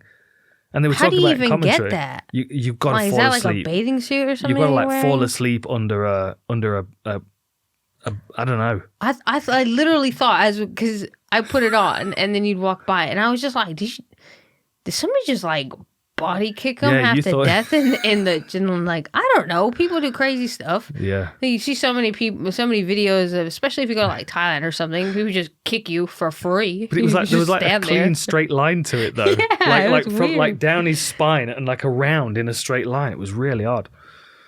Yeah, and if that was sunburn, that must have been really painful to get kicked on, because that's what they were talking about in commentary. They were like, I'd be aiming to kick that. I just like touch it. Burn. Or like go against the fence and then you just like cheese grater that sunburn. It would be nasty to get blisters and then poke it. You maniac. Cool thing about Randy Brown is that he has 5 Airbnbs in Jamaica. Does he really? We need to hit him up. Is he really? Yeah. Airbnbs in Jamaica. Yeah, he's like, you gotta watch out for yourself, like nice. You don't fight forever and stuff. And he said the hardest thing was finding the appropriate cleaner to help him manage the thing. Yeah. Is that right? Yeah, which is not really relevant, but An interesting fact for when we go and stay in one of his Airbnbs in Jamaica. Yeah. Randy Rude Boy Brown. I love his nickname. Yeah. And now I know what that means. Yes, now you do know what that means because you've been educated by my dad on the ways of ska music. He's really long with his strikes, long and loose, and I like the way he like leads his shoulder to like power a shot. That's really cool. I kind of wonder how. I wonder how the range is going to be played out in this one, because Della Maddalena seems like he's smart enough and he's got the right game to know that he's got to get inside and pressure him. Mm-hmm. Do you know what I mean? But then if he's not able to get close to him, if Randy Brown's able to use his footwork or even, close range striking and like keep him on the outside, Della Maddalena might just seem like he's not even able to get into the fight. Yeah. You know what I mean? I can see Randy Brown literally just bam, bam, bam, kick, punch, move away. Maddalena keeps walking forward, trying to get close to him, keeps walking onto that jab. I mean, he's got one of the flattest noses on the roster, hasn't he? He's taken some jabs. Yeah, it's difficult to look at. Well, I found that like Luque and Oliveira both did this, which is like worked his lead leg as he was circling towards the power hand, and it kind of made him do like it reminded me a bit of RDA versus Neil Magny. Yeah. Yeah, like that type of stuff. But he uses those like oblique kicks really well, and he's been training a lot of boxing, like just playing with his like lead hand to tag you. The only thing that because I heard an interview, he said that he wished he had a little bit more time to acclimate because he'd never been to Australia and that's quite a long travel, and he was just seemed a bit worried about the short noticeness of it because he was like, I would have been out there a month before. When did he take it? I'm not sure exactly. Was it added to the card? Yeah, it must have been added to the card because there's no fight being cancelled, right? Yeah, no, there's no fight cancelled. He was really talking about like how that was like a hard fight because Della Maddalena is really good and he's not like ranked. So it was like a risky fight, especially because he's coming off quite a few wins right now, 4-fight win streak. Yeah. Like he should be, he thought he was going to fight further up and he's fighting somebody further down that they're trying to build up, if that makes sense. Yeah. So he's like, it's a risky fight and it just shows like how game I am, basically. Yeah. Yeah. How do you see it going? This is a hard fight. Yeah. For me to pick. Although it looks like everybody's saying Maddalena. Oh, they really? Yeah. Yeah. Yeah. See, like I can imagine Randy Brown being able to like keep him off and keep working him with his long range striking. And was it Brian Barberena who stopped with knees? Did he catch him with some good knees? Like you would imagine someone with that kind of... Yeah, Like I think that would be a really useful tool as well. And he could even clinch and get himself off the fence while he's kneeing, if he's aware enough. He's really like long on the ground as well. He got like the one arm rear naked choke against Oliveira. Yeah.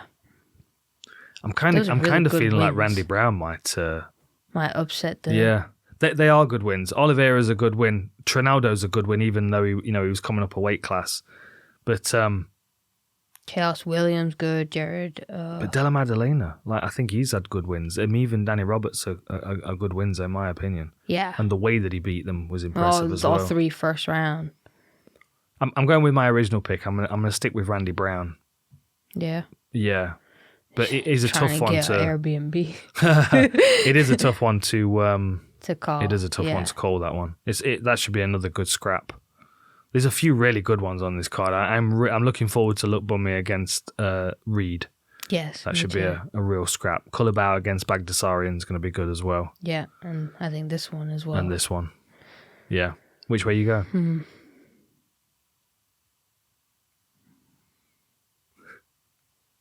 Oh, this is serious.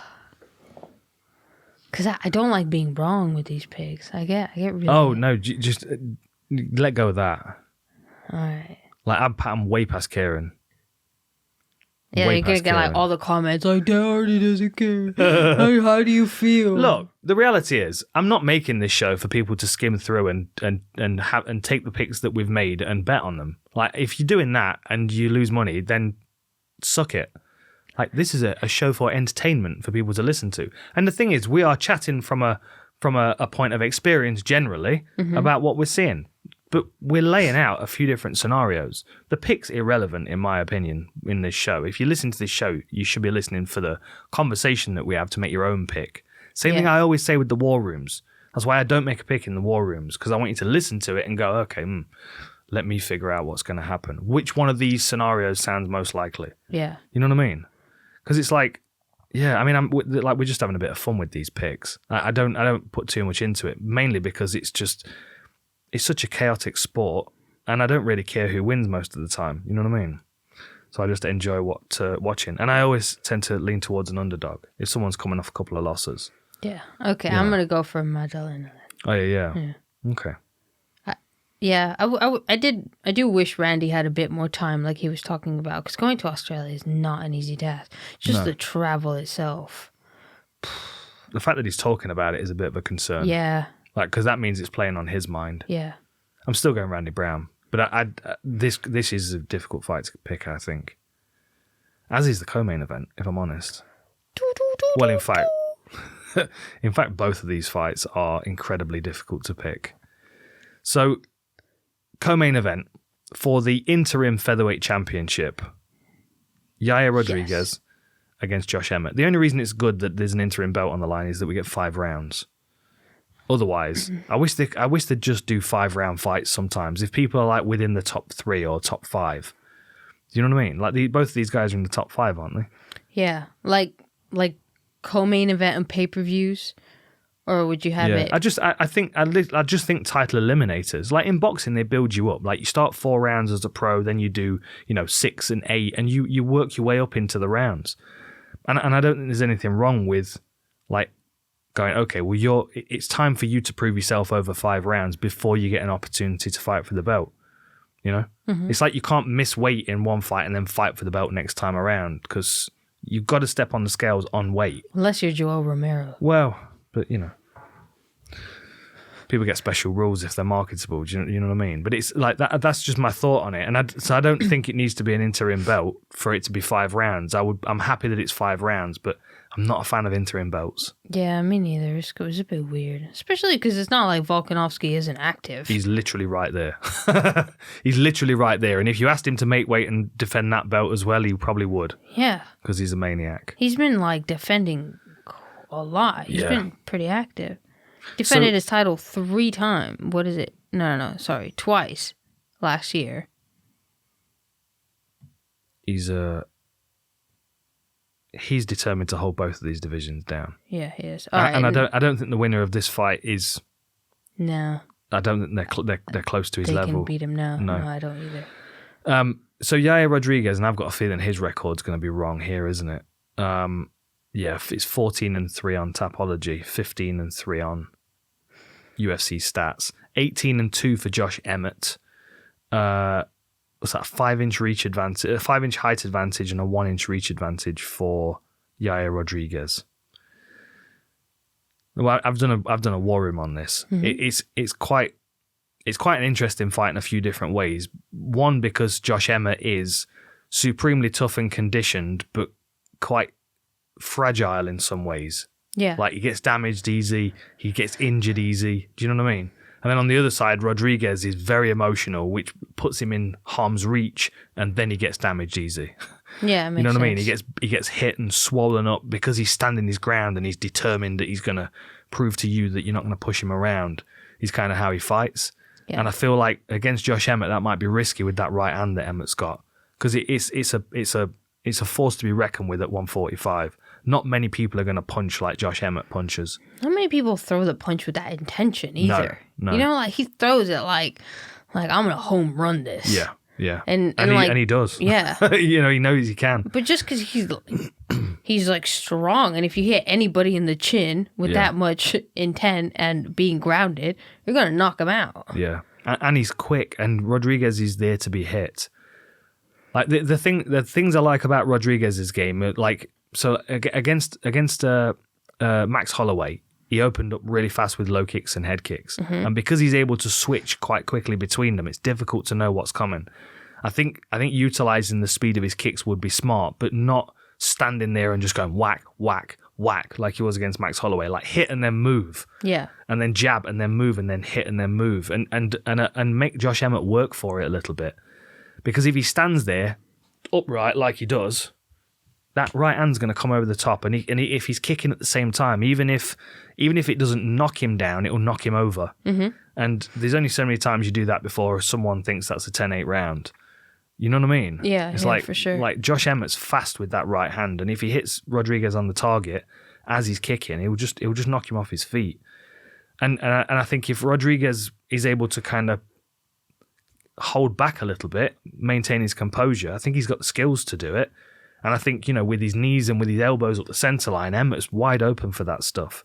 Uppercuts, anything, because he's there. He's good if you're attacking him with hooks, but if you're coming up the centre line, they tend to get through. Yeah. But I just don't know if Rodrigues has got the composure to be able to do it for 5 rounds and not get cracked. Yeah, he kind of like goes into like this really cool like flow state of striking. And he's just like from one thing to the next, and that kind of like, it's almost like a trans zone that he's going into with his striking. But he has to get through that emotional part first. Do you know what I mean? Like, he always seems to start in that, like... Yeah, because there's so much pressure on the poor kid. Like, you like feel it. Like, he was supposed to be the first Mexican champion, and that was a big, like, pressure that he had on him. And every time he fought, it just kind of seemed like the whole world was going to come down. Yeah, for sure. But then, like, absolutely. But the thing is, this is where, because he's also so good and so crafty. You're like, I expect the world from you.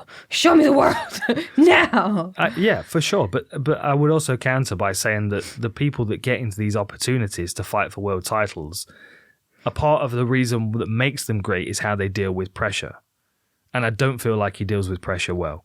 Like in that Jeremy Stephens fight, the first one where it was ended with an eye poke in like within seconds. Here we go again with this fight. Like he just lost his mind, and there was nothing that could be done about it. I get it.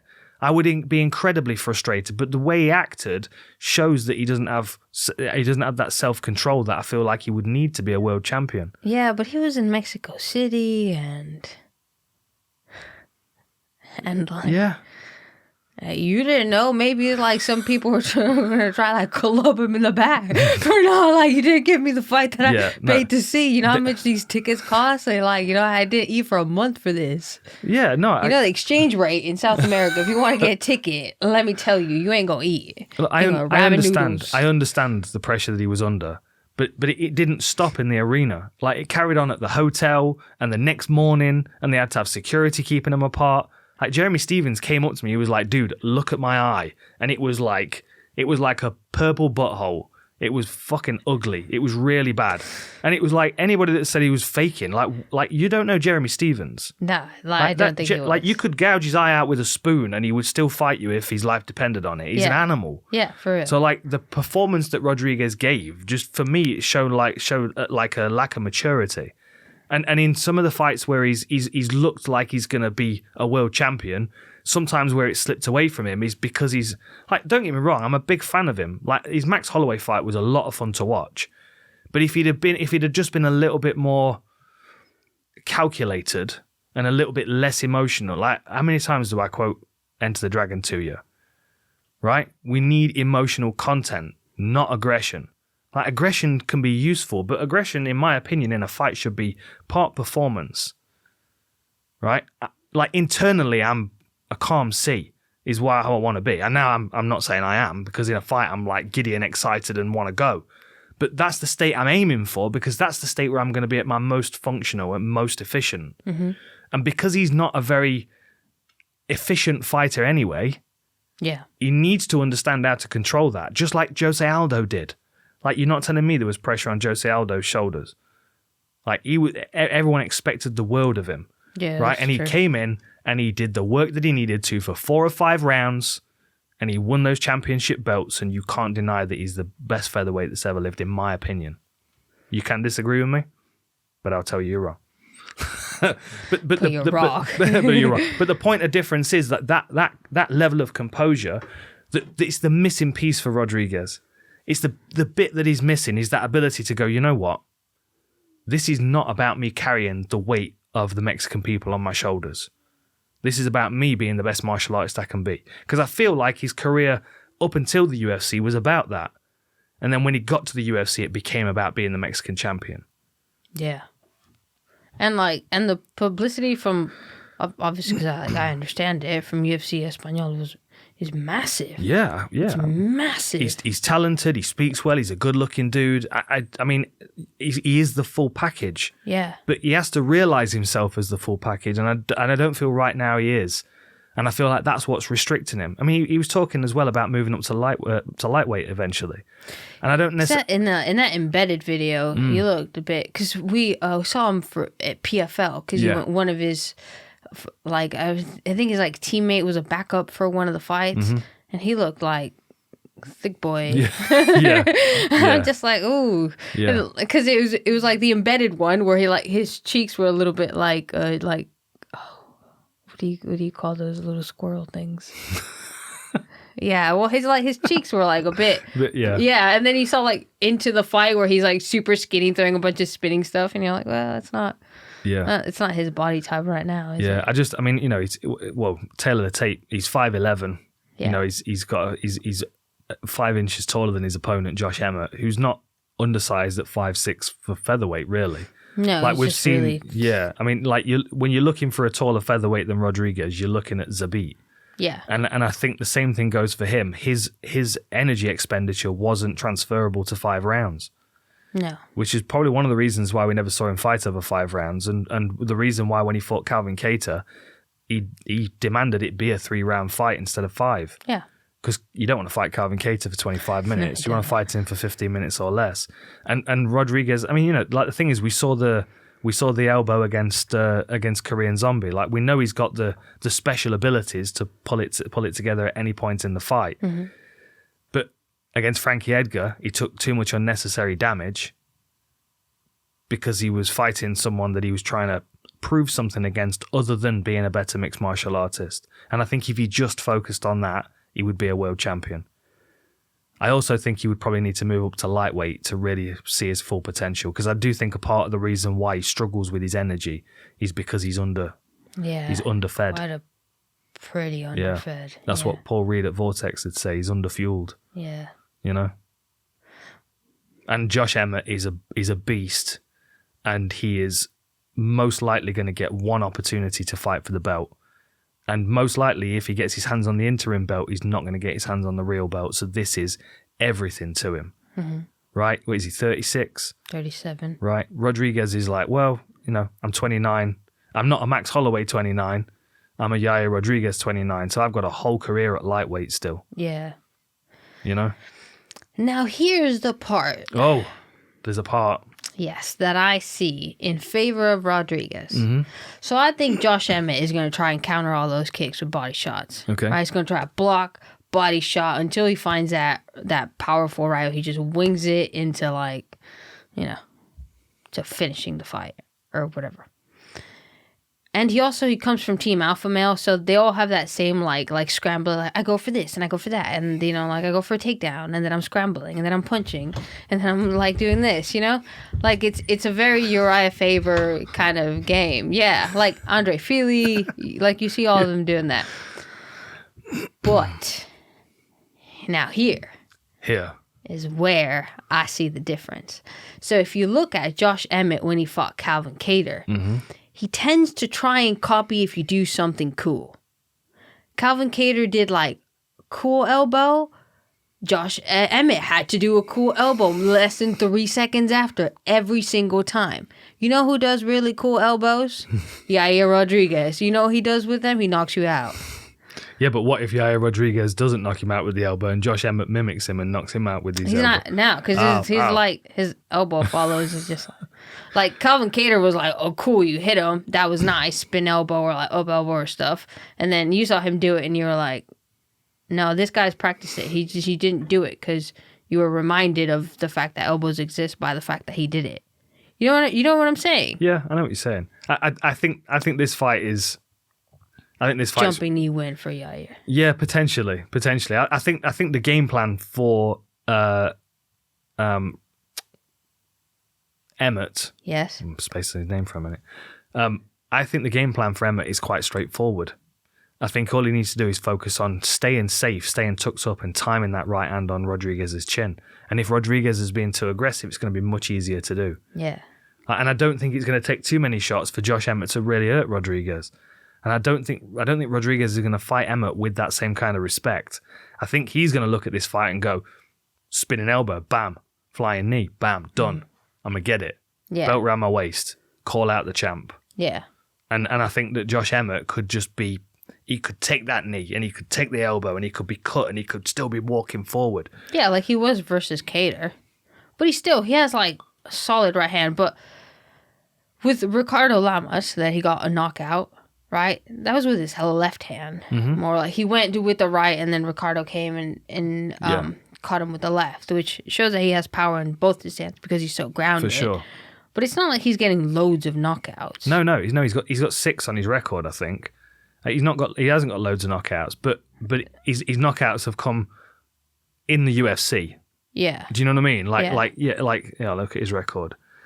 So he's got a guillotine, a TKO. So he's got a couple of TKOs in his first couple of fights. So by the time he got to the UFC, he had 3 TKOs on his record, right? Since then, he's got knockouts. The difference between a TKO and a KO, right? Yeah, of course. And that's the difference. Like the punch that he landed on Michael Johnson was a knockout. Knockout, no question. There was no technical knockout about it. There was nothing technical about the finishing of it. He didn't have to go in and finish him. Michael Johnson wasn't unintelligently defending himself. He was unable to defend himself. That's the kind of thing I'm talking about. I feel like since he's joined the UFC, he's realised his power. I don't know whether it's the training he's doing at Alpha Male. I don't know whether there's a particular boxing coach that's managed to get his feet connected with the floor and get him connected in that right hand, because I feel like his power is. I feel like he's found his power as he's arrived in the UFC. And the other thing as well, just looking here, his knockouts coincide with him moving to featherweight. So his first fight at featherweight was against Felipe Aranches, and that was his return to featherweight. That was a decision. Then he knocked out Lamas. Then he lost to Jeremy Stevens, elbows, and then knocked out Michael Johnson. See, for me, like of all the fights, like he's got some good wins on his record. Cater's a good win, even though it was a split, 5 rounds as well. You know, so we know he's coming off a hard fought 5-round decision over Cater. Dan Ige is a very tough opponent. Shane Burgos, that was a wild fight against Shane Burgos. It was so much fun. And Mirsad Bektic is a very, very good fighter. He's got really good wins on his record, and I just feel like he might be able to just get it done this time. I think if he fought Yair Rodrigues in 12 months' time, he'd lose every time. But I feel like this might just be Josh Emmett's time to land that right hand. Yeah. Like I said, I don't care either way. I'm not bothered who wins or loses. I just kind of feel like if I put myself in the mind of Josh Emmett, you know, he's on his way to 40. He's fighting an aggressive kid who's very flashy, very flamboyant. He's going to keep his game plan super straightforward. Land that right hand. Chase the nut. Right? It's a super, super simple game plan. Rodrigues is there with all the pressure on him. I'm going to do this, I'm going to do that. Elbows and flying knees. And like, look at what happened to Charles Oliveira against Makhachev. Jumped in with a flying knee straight onto a right hook. You know what I mean? Like, I could see that happening. I could see Rodrigues throwing himself at Emmett and just getting cracked. Yeah. I think we're going to see the best of Rodrigues if he moves to 155. And I think if he loses here, this will be the last time we see him at 45. Yeah. Because he did start off as like a really young kid that got into this program to help bring up the talent in South America, where he trained at Jackson MMA for a year, and then he found Mike from Vale Sport, and he's just anytime I've talked to him, he's just like, well, yeah, I'm like a traveler. I don't have a home. Like, I just train wherever, and I'll train here for a bit and there for a bit, and maybe that doesn't really help him be grounded when he fights. Yeah, because sometimes you need someone to. I don't think so. I think you need to, especially if you don't have that kind of, like grown, that mature mind. Yeah. You know, like Carlos Newton, who's a name from way back in the day. He was the welterweight champ. Choked out Pat Miletich with a schoolyard headlock, and then lost to Matt Hughes. His nickname was the Ronin, and he literally would just travel around and train with loads and loads of different people. But he had such a calm, like, present mindset that he was able to go and absorb and make things his game. Yeah. You know what I mean? Yeah. Whereas maybe Rodrigues just needs that strong voice in his corner to be like, look, just Calmate. Just do 30% less in the first round. Be 30% less hittable in the first round, right? Don't stand there on the front foot of a power puncher going, let's go. You know what I mean? Yeah. Like, back up, move away. He's super quick. He's so talented.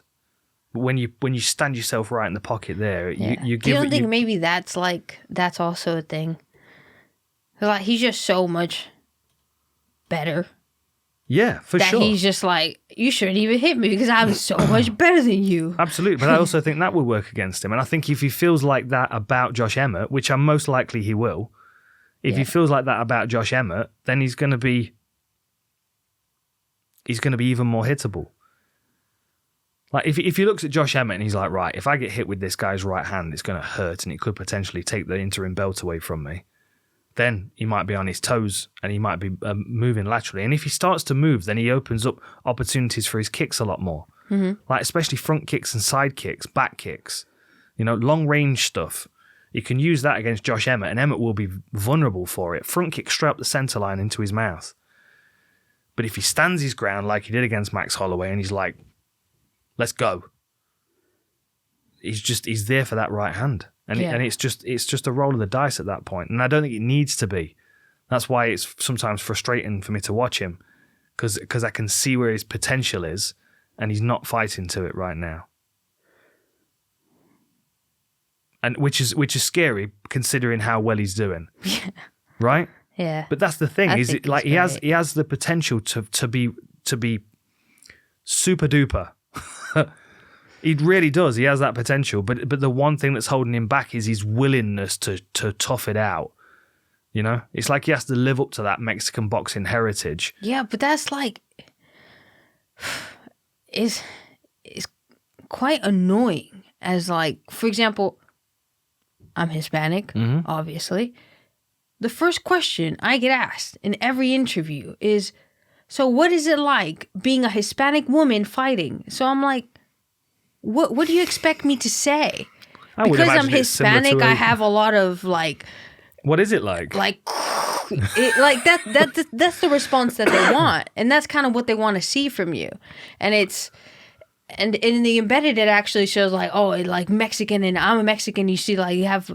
that's what it is like to be a Mexican fighter. You have heart and you stand forward and you don't back down. And it's kind of like, if you do, you kind of feel like you're not representing correctly. I totally understand that. To which every time I get asked that question, I'm just like... I totally understand that. I do. But then it doesn't like... give me a superpower, does it? But then the best Mexican boxer of all time, my favourite boxer of all time, Julio Cesar Chavez. Yes. Fantastic defence. Yes. Right? Yes. Super calm defence. In the pocket, watching his opponent, making good decisions, not at all emotional. Yeah. Right? Even when his corner's like trying to like... They're trying to hype him up and he's just there. He's in the moment and he's an absolute assassin. Yeah. Right? And Canelo has turned that corner. Since he had that lesson from Mayweather, and Mayweather wasn't there to be hit and let's just be tough guys. Do you know what I mean? Like Canelo then went on a different direction. Now he's far more patient. Now he like edges towards the people and walks them down. Yeah. Right? And there's a scariness to that. And I don't get that same kind of like I get the excitement from Yair Rodrigues, but I don't get that same kind of fear that something's going to happen because something's always happening. He's always doing something. Yeah, right? I see what you mean. Whereas like Chavez, we watched the fight against Meldrick Taylor the other day. It was it's just epic. And he's like in that pocket and he's like pressure. And Meldrick Taylor's like ba ba ba ba ba ba ba fast hands and the commentators are going, oh my goodness, Meldrick Taylor, his hands are so fast he's landing twice as many punches as Chavez. And you're like, yeah, but he's landing on the gloves and Chavez is watching him, and when Chavez lands it crunches into his jaw and you see Meldrick Taylor kind of shake a bit and then go back to yeah, super aggressive. But he didn't know what week it was at the end of the fight because he got hit so hard. And that was patience and calm, even in the last round, right? Chavez in that last round, when his corner team was screaming at him, you've got to go and get it, you've got to go and get it. He was still jab, move, jog back a little bit, jab. Do you know what I mean? Yeah. Like, it was just a beautiful, calm performance. And Mexico didn't disown him for not standing there and taking punches to the face unnecessarily. Do you know what I mean? Yeah, I know what you mean. It's just like, I think he's misinterpreting what's expected of him. People want him to win. They don't want him to like be bloody and swollen up and lose fights. Like, be bloody and swollen up if you need to win fights for sure. But don't get bloody and swollen up by making bad decisions against people that can really do a lot of damage to you. Do you know what I mean? And this is also MMA. It's a different thing entirely to boxing. You can be a tough guy in boxing, stand in the pocket and take an absolute leathering. In MMA, you get cut and you get bruised and you get stitches and you get broken orbital bones and stuff. Can't play that game. It's just foolish. And he's too good for that. That's what's a bit like... I'm not picking him. I'm picking Josh Emmett. Well, I'm picking Yair. I know you are. And I wish I could pick Yair Rodrigues. And I'm looking forward to the day when I see that twinkle in his eye in the first round where he's like, yeah, I'm not the same person that I was in my last fight. Yeah. You're not going to get the same kind of attention. Yeah. You know? But until then, I'm always like, I always feel like he's one punch away from just getting damaged, that he's going to carry, like, yeah, I don't know. Like I said, I'm a big fan of his, but I feel like he needs to turn a corner. And I feel like Josh Emmett might be a brick wall and not a corner to turn. Yeah. So I'm going to lean towards Josh Emmett, reluctantly. Okay. Makhachev against Volkanovski. I have literally spoken for an hour and 10 minutes about this. And then I did a further war room, which is probably another, I don't know how long, 30 minutes or so. I've talked a lot about this. Yeah. It's a really intriguing fight. Really intriguing in so many different ways. Like, because we know how good Makhachev is, right? Well, we know how good he's been so far. I don't think we quite know how good he is yet. I think we're going to realise that in his next few fights. And I wouldn't be surprised if we do see him move up to welterweight as well and take that belt. Yeah, I think so. I think he probably would go up. Yeah. Yeah, go up in weight. Like, I saw a comment on the breakdown show. It was like, the one thing that Dan missed, the one major point that Dan missed is that Volkanovski used to be a middleweight, so he's going to be considerably bigger than Makhachev. No, motherfucker, he's still 5'6". You can be a 5'6" heavyweight if you want. It doesn't mean you're a big person. He's 5'6". He's got a long reach, but like he's gonna be the advantages that he has, kind of similar with John Jones moving up to heavyweight, right? Like the advantages that he has at featherweight, being strong and powerful, and bullying people around. Yeah. I think he loses a lot of those advantages here. We see that with Jessica Andrade when she fought at 135. She wasn't the same big powerhouse as she is against a strawweight female fighter. Yeah. Now the difference, and I agree absolutely. The difference is Jessica Andrade, she took the skill set that she had, and took 20 pounds off her frame and made that skill set really lethal. Mm-hmm. Whereas Volkanovski's got a really lethal skill set, but now he's adding 10 pounds to it. Yeah. Do you know what I mean? Mm-hmm. So, like, it could be a case where when he lands, it's more impactful than it was. Like, if you watch him when he was a welterweight, when he was a middleweight, and he was cracking people, they were stiff falling to the canvas. And I do think sometimes there's a point when you kind of lose a little power, just like we've been talking about with Josh Emmett. Mm-hmm. Do you know what I mean? Like, I feel like his power, it looks considerably more as a featherweight than it did as a lightweight. Yeah, of course. But then I think it can go the opposite way. I think someone that's got decent power as a featherweight can go up a weight class and be even more powerful. Like we talked about Sean Strickland. Mm-hmm. Like the knockout he's got on his record was from when he was fighting at 205, I think, or it was like a catch weight at 200 pounds. Yeah. Sometimes I think people having a bit of extra weight on their frame transfers into good power. But the thing that Volkanovski has is his movement and his pace. And does a 10-pound weight vest change that, or does it add to it? Yeah, well, I listened to an interview, or partially, that he did with Ariel Helwani, and he was just talking about how, well, it was, I think he was coming off like an arm, like a hand injury, so it was a little bit difficult for him to put on the weight that he actually wanted to, or do the conditioning plan that he... Eating with one hand. No, but like he's like, I definitely felt the power when I was sparring. I was like, whoa. Yeah. Like, you do feel a lot better, especially just you just think better when you're not on a massive cut diet. And yeah, I wonder what his cuts were like. Because, I mean, he used to be, 235, didn't he, when he was a rugby player? He was a little chunk, a little powerhouse. And even in his early UFC fights and just before, like there's a good video of it's like a Tiger Muay Thai introduction to Alexander Volkanovski before he signed his contract. And it's like, you can see him in there, he's like a little bit chunky. He's got a bit of a Paddy Pimblett face. You know what I mean? It's a little bit rounder than it normally is. Yeah. And he just looks like he's always been a powerful individual. But as he's made his way down to featherweight, I feel like he's stripped off the unnecessary weight. Yeah. So, like, say if he goes up a weight class now, is it that same muscle mass filling out, or is he going to have to try and gain a bit of weight? Do you know what I mean? And how, you know, what is he going to look like if he does gain that muscle mass, or does he look better because he's just taken his additional 10 pounds off his weight cut? Yeah. Like that's what I would imagine he's doing. He's gonna allow himself to gain a little bit more weight in this camp, so he's gonna have to cut, but he won't be cutting from 55 to 45. He'll be cutting from 160 to 155. Yeah, no, I see what you mean. You know what I mean? Mm-hmm. And I feel like that is a major advantage for him. I think he's like coming in. Well, it was like 10 days out on the show, and he said he was like 170. Right. And he's normally just like a bit lighter, like 160. Yeah.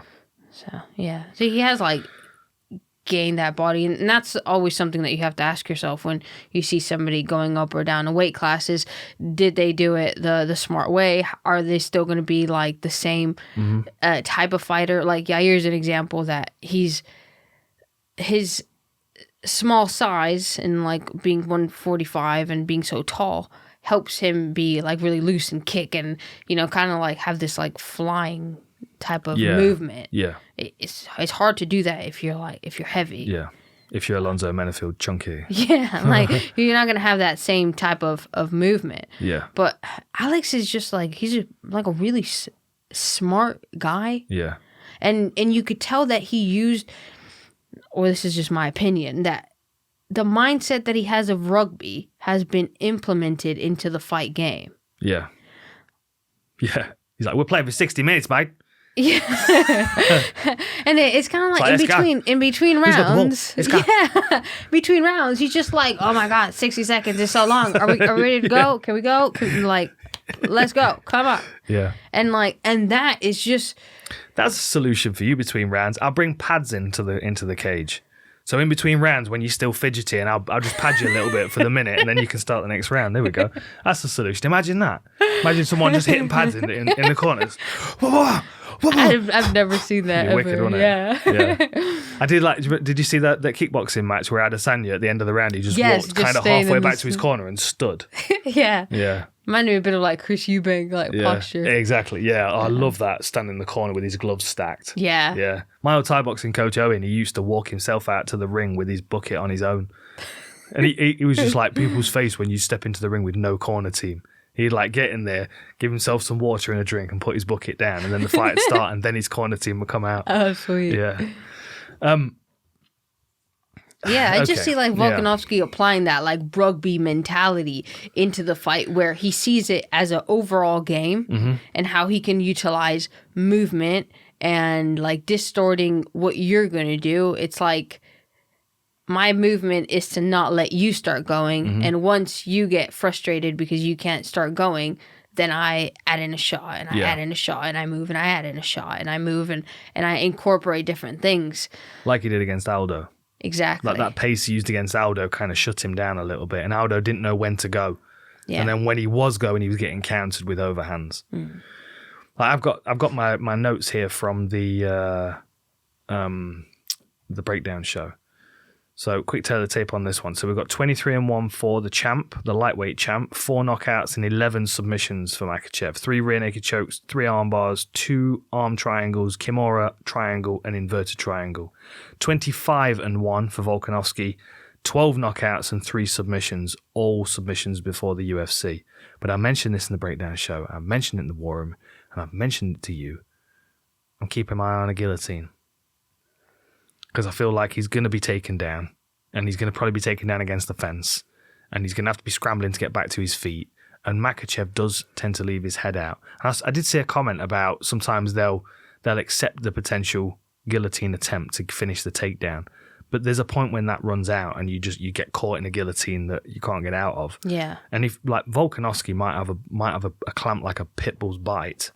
You know what I mean? Like, and if they're dry and Makhachev, shoots in up against the fence and Volkanovski's split and he just sees the head there, he might test it. And if he tests it and he's like, yeah, okay, I'll have a go. It's something that I'm keeping my eye on because for me, Volkanovski's there's a lot more to his game that he doesn't use. Because like you said, he looks at it as a whole match, a whole game, and he figures out how it pieces together well and what he needs to leave out to, heighten his chances of success. Like again, with Max Holloway fights, they changed from one to the next. Like they got more refined and he got more focused. But the first one was a really good performance with loads of movement. The second one was not as good a performance. And then the third one, it was like, okay, I'll take the good things from the first one, I'll learn the lessons from the second one, and then the third one's going to be a dominance. And it really was. I think Makhachev presents a lot of different problems though. Like there aren't many wrestlers on the record of Volkanovski. Like if you look down his record, the two that stand out, you've got Darren Elkins, who's a Division 2 wrestler, and you've got Chad Mendes, who's a Division 1. And then you look at the success that they had. Division 2 wrestler was 1 takedown out of 6 attempts. Division 1 wrestler was 3 takedowns out of 4 attempts. But he only had 15 seconds of control-ish per takedown. Yeah. Right? So as you saw with those scrambles, the escapes, the posts, and the like little hip outs and stuff that he does, he's very, very good at escaping, scrambling, keeping the fight moving. But I do expect him to get taken down. And I wonder how many times Makhachev can take him down and he can keep scrambling back to his feet before A, he gives his back, B, he starts to slow down with the size and strength of Makhachev being different to featherweights. Mm-hmm. Like, there's a difference between, like, you stand Elkins and Mendes in a room with Makhachev, I'd rather fight those two than him. Do you know what I mean? Yeah. Like, it's not the same thing. Like, and I'd rather fight those two together than Makhachev, because they are, although they're problematic, it's not the same kind of thing, the same kind of problems that you would have with Makhachev. Yeah.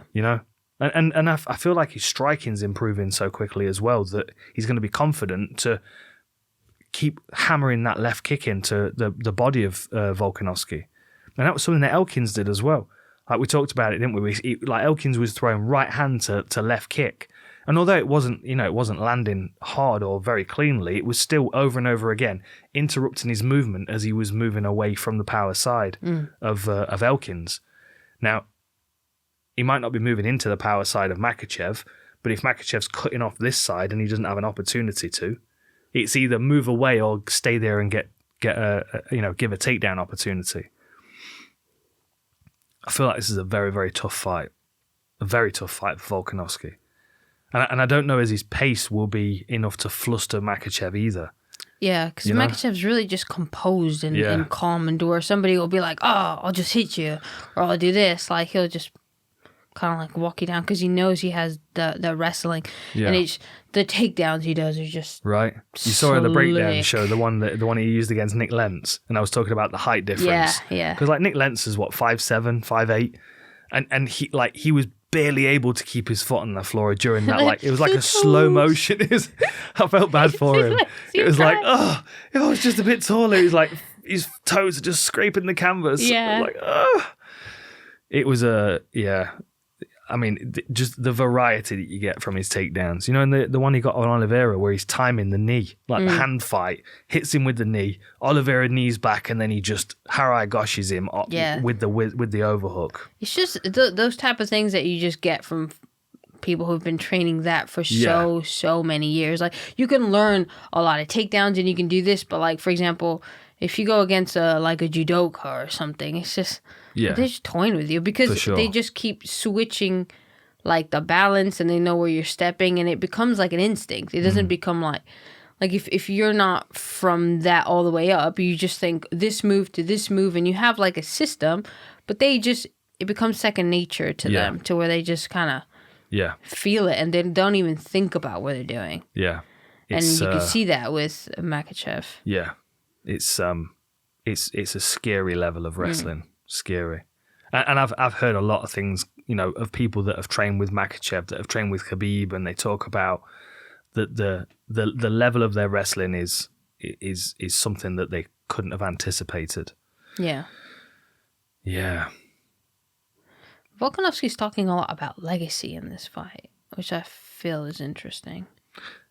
I think he feels like if he beats, to go up and beat Makhachev, who's just beat Oliveira. Yeah. Like, it sits you right at the top of the 155-pound division, which is probably the most difficult division to win a championship in the UFC. Yeah, absolutely. Right? And you think of all the talent that's coming underneath him as well. Like, if he gets that belt and he's determined that he's going to defend both, he's most likely going to have to fight 4 times a year, and everybody he fights is going to be the best fighters on the planet. Yeah. So how long do you think he's going to hang around defending it? Like, that's the thing. Is he might have his eyes on, get this belt, defend it once, defend the featherweight belt, and then call it a day. Yeah, because he is 34. You've got to think, like, how many more fights can he get in at the championship level? Yeah. Because it's different. Championship level fights are probably 2 fights a year. One every 6 months is pretty average. It'd be a lot to hold down these 2 divisions with the amount of people that are biting at his heels to get the belt off him. It'd be an amazing thing for him to beat Makhachev. I don't know as I see it. No, I kind of see like when Izzy fought Jan. Yeah. Type of thing. Yeah. That's kind of what I see in this matchup. Yeah, a little bit too big, a little bit too powerful. Yeah. I think he's going to get taken down. I do think he's going to be able to scramble back to his feet, but I feel like that runs out. I feel like his ability to get back to his feet starts to run out, starts to slow down, and eventually Makhachev just finds that wrist control and gets that leg bind and just whack, and then you get Volkanovski's like looking up at the clock. He's like, okay, I'll just accept being here for this round, and then we'll start again next round. Yeah.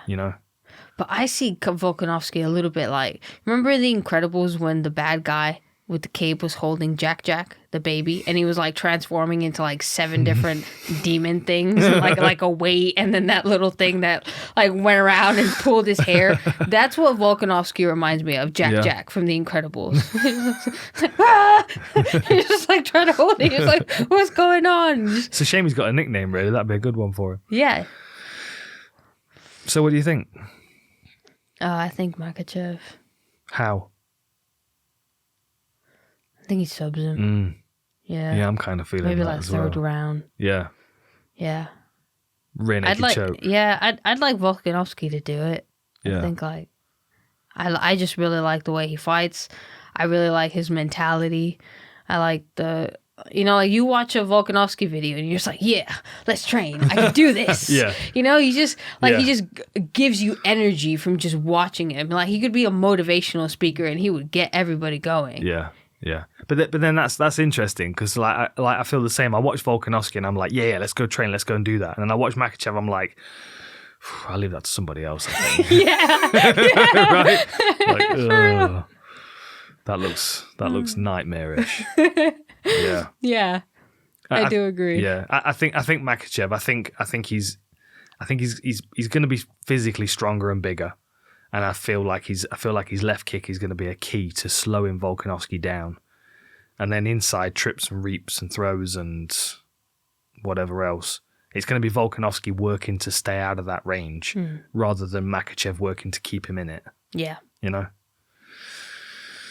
I am looking forward to it though. Me too. It's a good card, this is. It's a good card. So go on then, give me your fight of the night. Oh, this is a new thing. I wasn't prepared. That's the idea. We've done this before, haven't we? We've done fight of the night before. What's your pick? Yair Rodrigues. Yeah, Josh Emmett. Yep. What, fight of the night between the two of them? Or performance of the night when Emmett cracks him with that right hand? You need to calm down. I think anytime, Yair Rodrigues is a really good bet for fight of the night every time. Always. I don't remember like once seeing a Yair Rodrigues match and not being like, yeah, like roller coaster of emotions while watching the thing. Yeah. I feel like Loma should probably get a performance bonus, but probably won't because it's pay-per-view and you have to they're down in the card. And I think that might be a 3-round scrap. Yeah, that people are like, there'll be blood on the canvas starting the main card, and people will be wondering where it's from. And it'll be Elise Reed getting opened up with an elbow, but still pushing forward. Yeah, for sure. Yeah, Josh Culibao, yeah, Culibao, yeah. Yep. I think that's a fun fight. Yeah. And then anything that Della Maddalena's in's fun to watch. Yeah. See if he lands some of them body shots on Randy Brown. Probably give a bonus to Tyson Pedro. Just build him up some more. Yeah. Yeah. Yeah. Cool. All right. We best give a shout out to our sponsors before we leave it there, right? Yes. Okay. So stay there. Stay there. Don't go anywhere. Don't you touch that button. Don't you listen. Don't you touch that button. AG1 Athletic Greens. Get on it. Go to athleticgreens.com/outlawed and you'll get 5 of these travel packs. You'll get a year's supply of vitamin D and K2. And of course, you'll get the magic of Athletic Greens. Real quick, what impresses me about it is how quick it dissolves into the water. Yeah. You just shake it a little bit and it's just perfectly mixed. Most things you're just clumpy stuff, but it mixes so quickly. Yeah, it's and crazy. It's actually not a lot of liquid either, is it? It's 12 ounces. Yeah, it's great. I love how it tastes, to be honest. Ready for a coffee afterwards. Athletic Greens, check them out. athleticgreens.com/outlawed.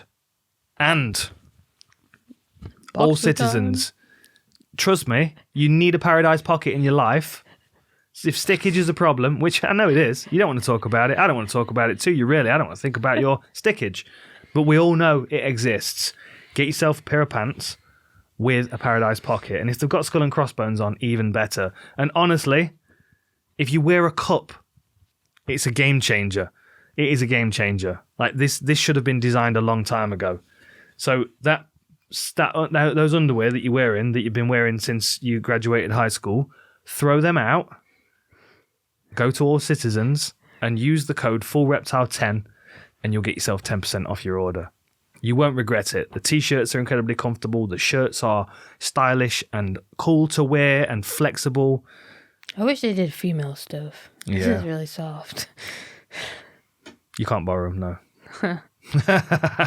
Okay, should we call it there? Yeah. Thank you everybody for listening. Enjoy the fights and we'll see you next time.